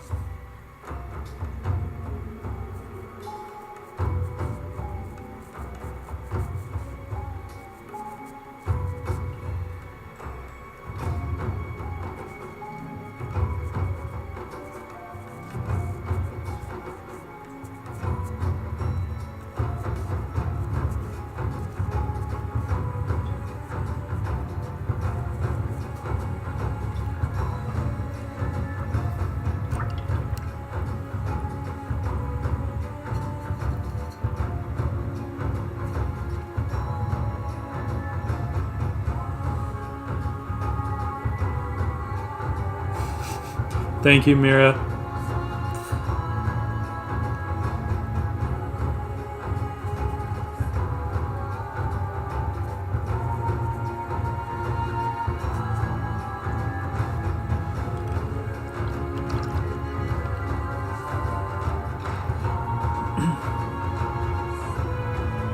I should have known, having watched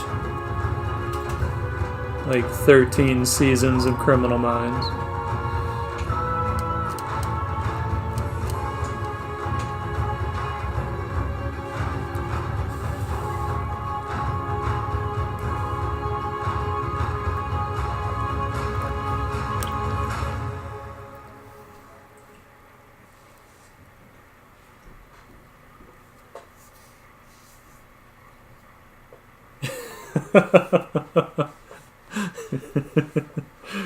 That's okay.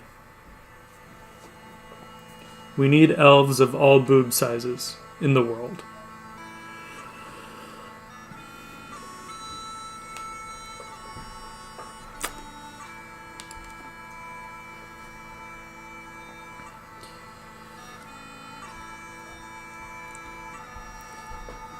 Just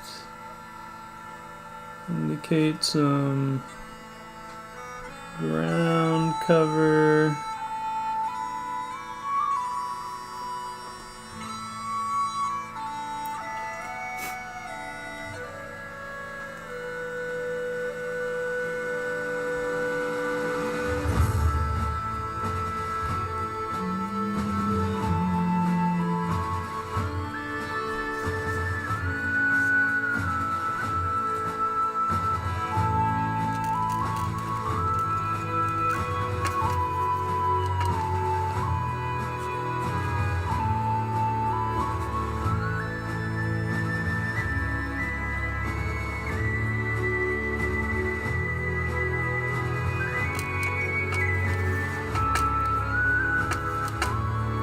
And this is where we can kind of just let watercolor do its thing.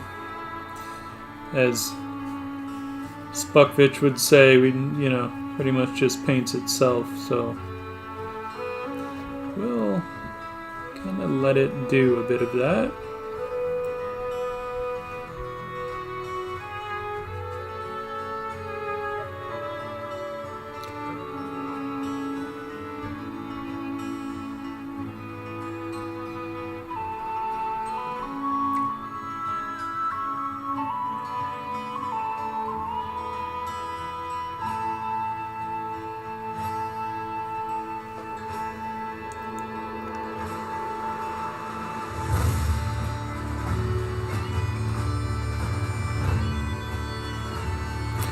That's always the question, right?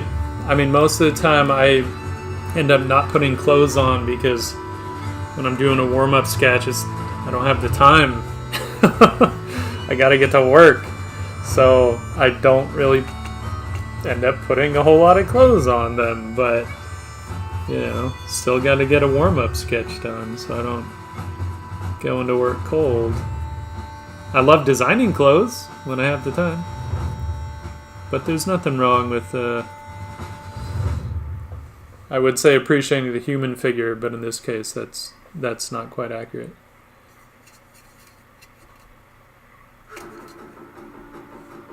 The humanoid figure.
Oh, I know the feeling. There have been times, so many times, where I had every intention of clothing them, and then I looked at something I'd done and I was like, no, I can't cover that up. That's awesome. So naked did they stay.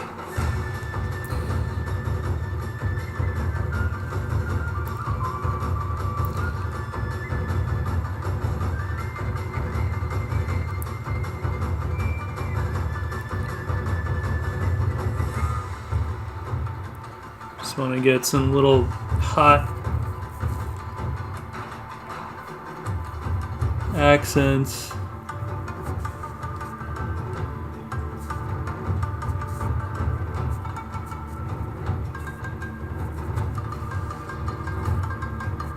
In areas.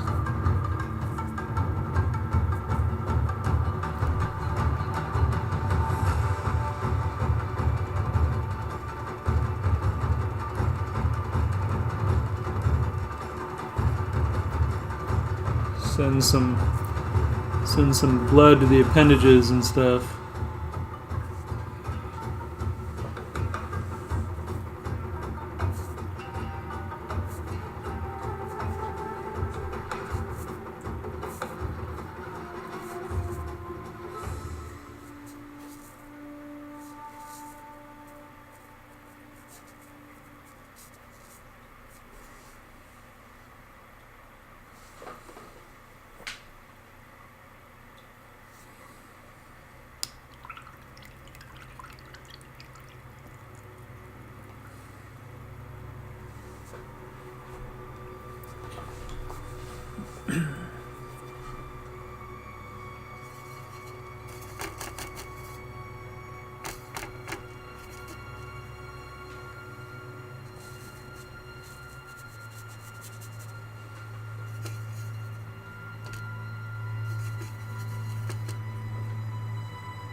Well, thank you. I appreciate that.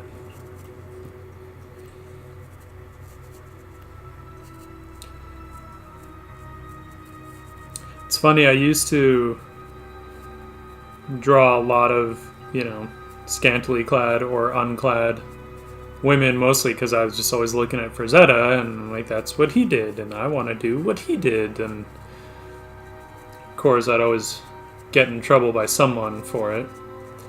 Things haven't changed in that sense. But then there was a midpoint there where I almost had to, I was really battling with it.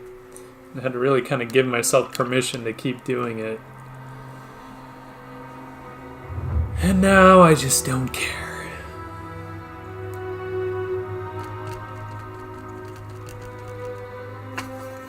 Now it's kind of just funny to me if someone takes it seriously enough to actually wonder why she's dressed like that going into battle or who knows what.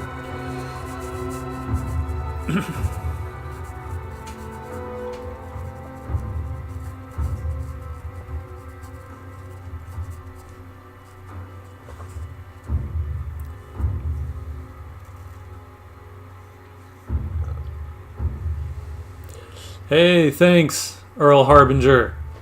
I appreciate that. Yeah, I do. I try and, mix it up a little bit. Insofar as I can, drawing mostly, half nude elf girls, but I at least try and mix up the medium.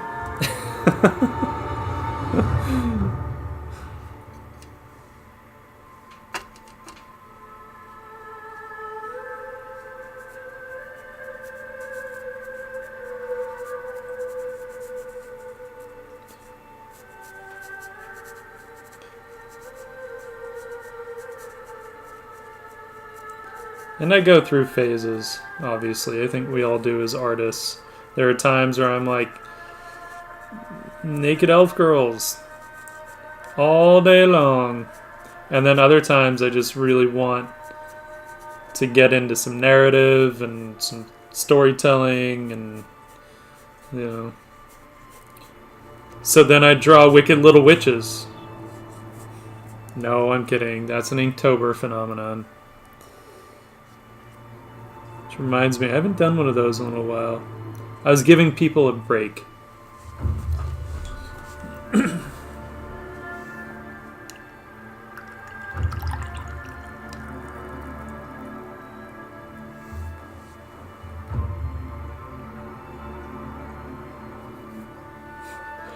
Yeah, Cret, I don't understand why they even think of it that seriously. But they do.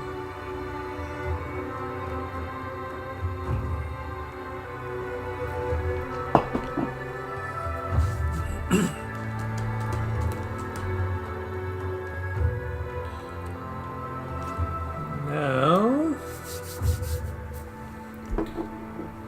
probably break out a little bit of our bleed-proof white. Maybe, because I don't think... Fuck it, let's just do gouache. Keep it in the family. As the royals would say. Ah, bad joke.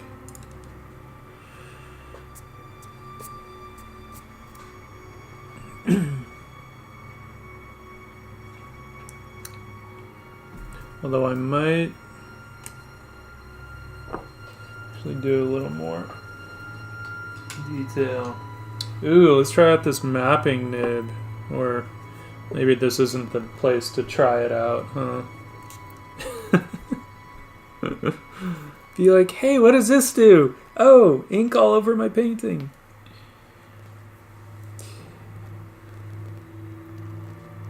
We'll try it out on our scratch sheet. How about that? I won't make anyone nervous. Yeah, that's cool.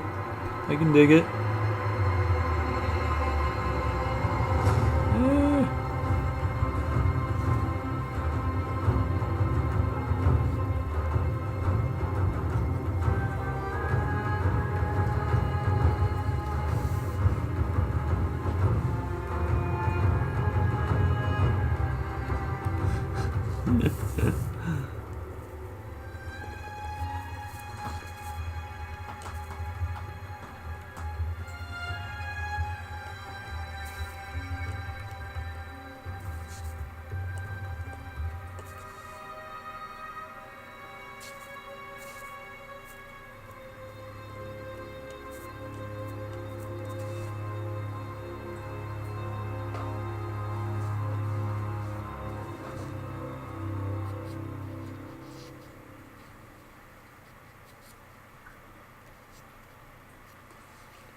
It's usually better to put out some fresh white.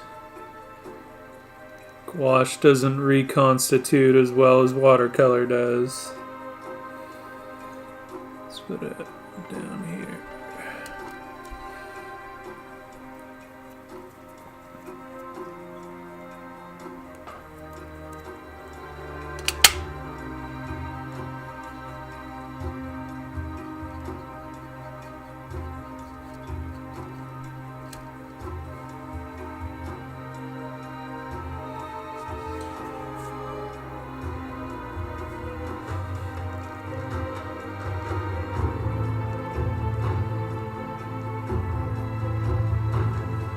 Yay! Oh, that part was bugging the shit out of me.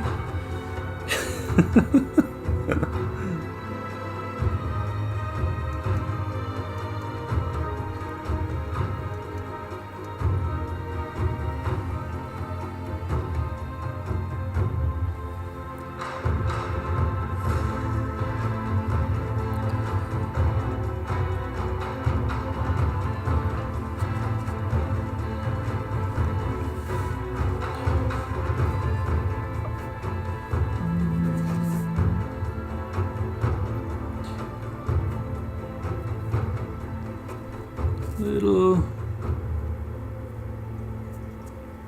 specular highlights. I think I might need more direct gouache.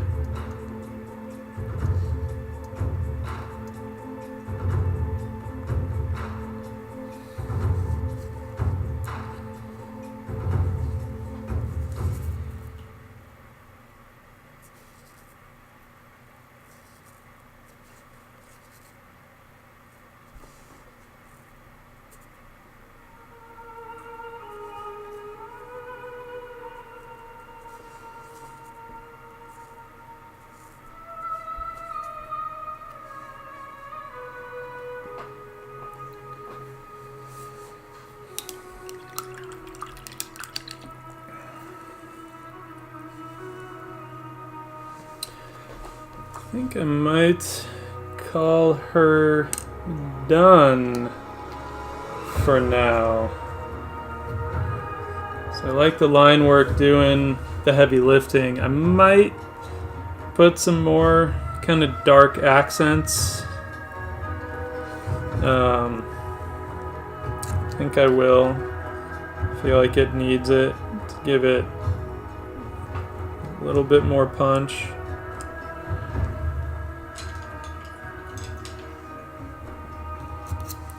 And that's where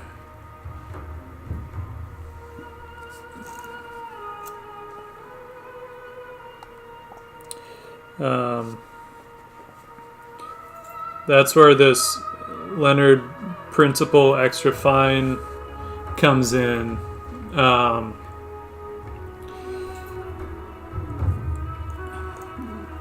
course, now it doesn't want to work. Come on, there we go. Like, because it doesn't do shit.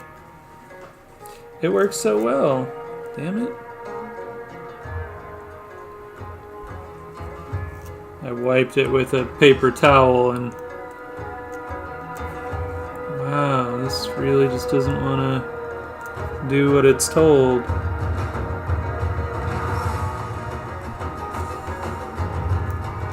There we go. Kind of. It's such a finicky nib.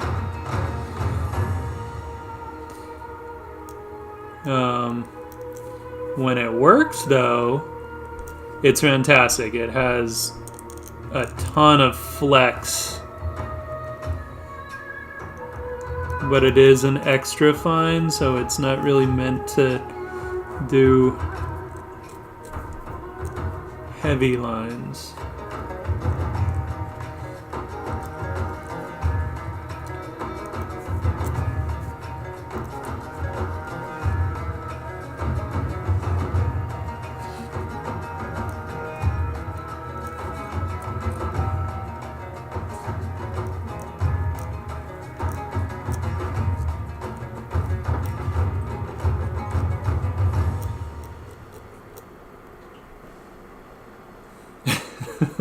I know, dude, this pen's so dope. It works like 60% of the time. It really keeps you on your toes. Fucking rad.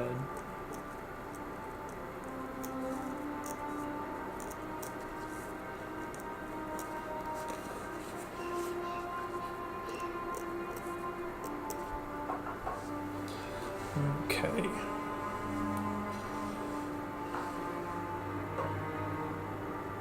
Okay, to see all these little like blobs of ink that I'm not gonna touch, and I'm just gonna let them dry. So we're gonna call this one done. Maybe I can even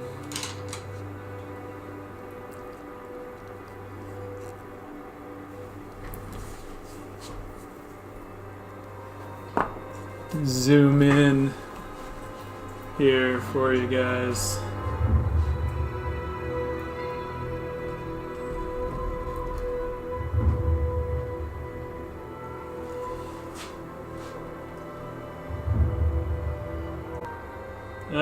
Up, we're back, we're back.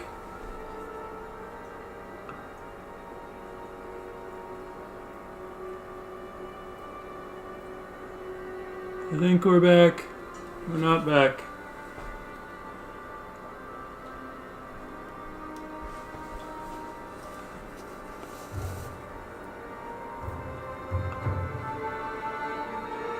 Well, I fucked that one up.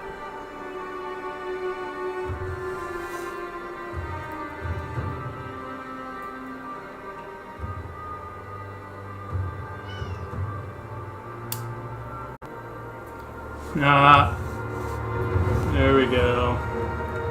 We're back.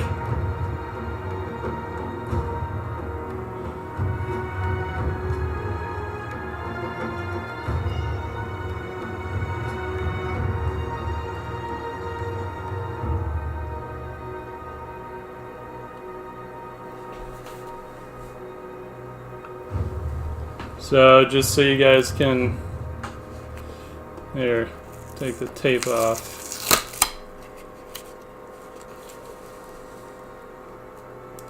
So you can see a bit of this.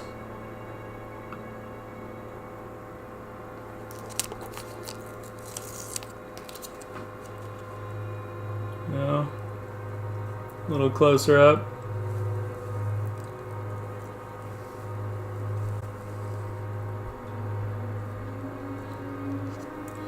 Let's get rid of that manual focus.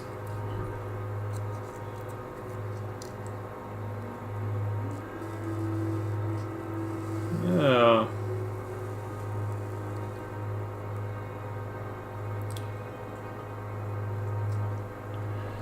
So there she is, in all her watercolor glory.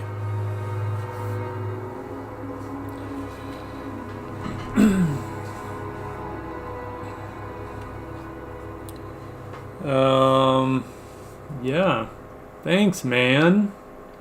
Thank you. A little nerve-wracking, since I would say, like, hey, little cat. This is probably, like, maybe the third out of 7 or 8 in the last year or so that I didn't fuck up. So I'm not on a good roll in that sense. But I found when I was doing the quicker sketches, and I would always keep the color really simple because I didn't have time to get crazy with it, and they'd end up so much better. So finally I was like, alright, maybe that's just my thing with watercolor. Let's keep it simple. So, glad I didn't fuck it up. Yeah. Oh, cat's yelling at me. Alright guys, that's it. Thanks for joining me. Signing off. Until next time. Probably be in a couple nights. We'll see, depending on work. I don't know. No, I'll be back in a couple nights. So, thanks for joining me. Hope you liked it. At least I hope you didn't hate it. Yeah, that's all I have to say about that.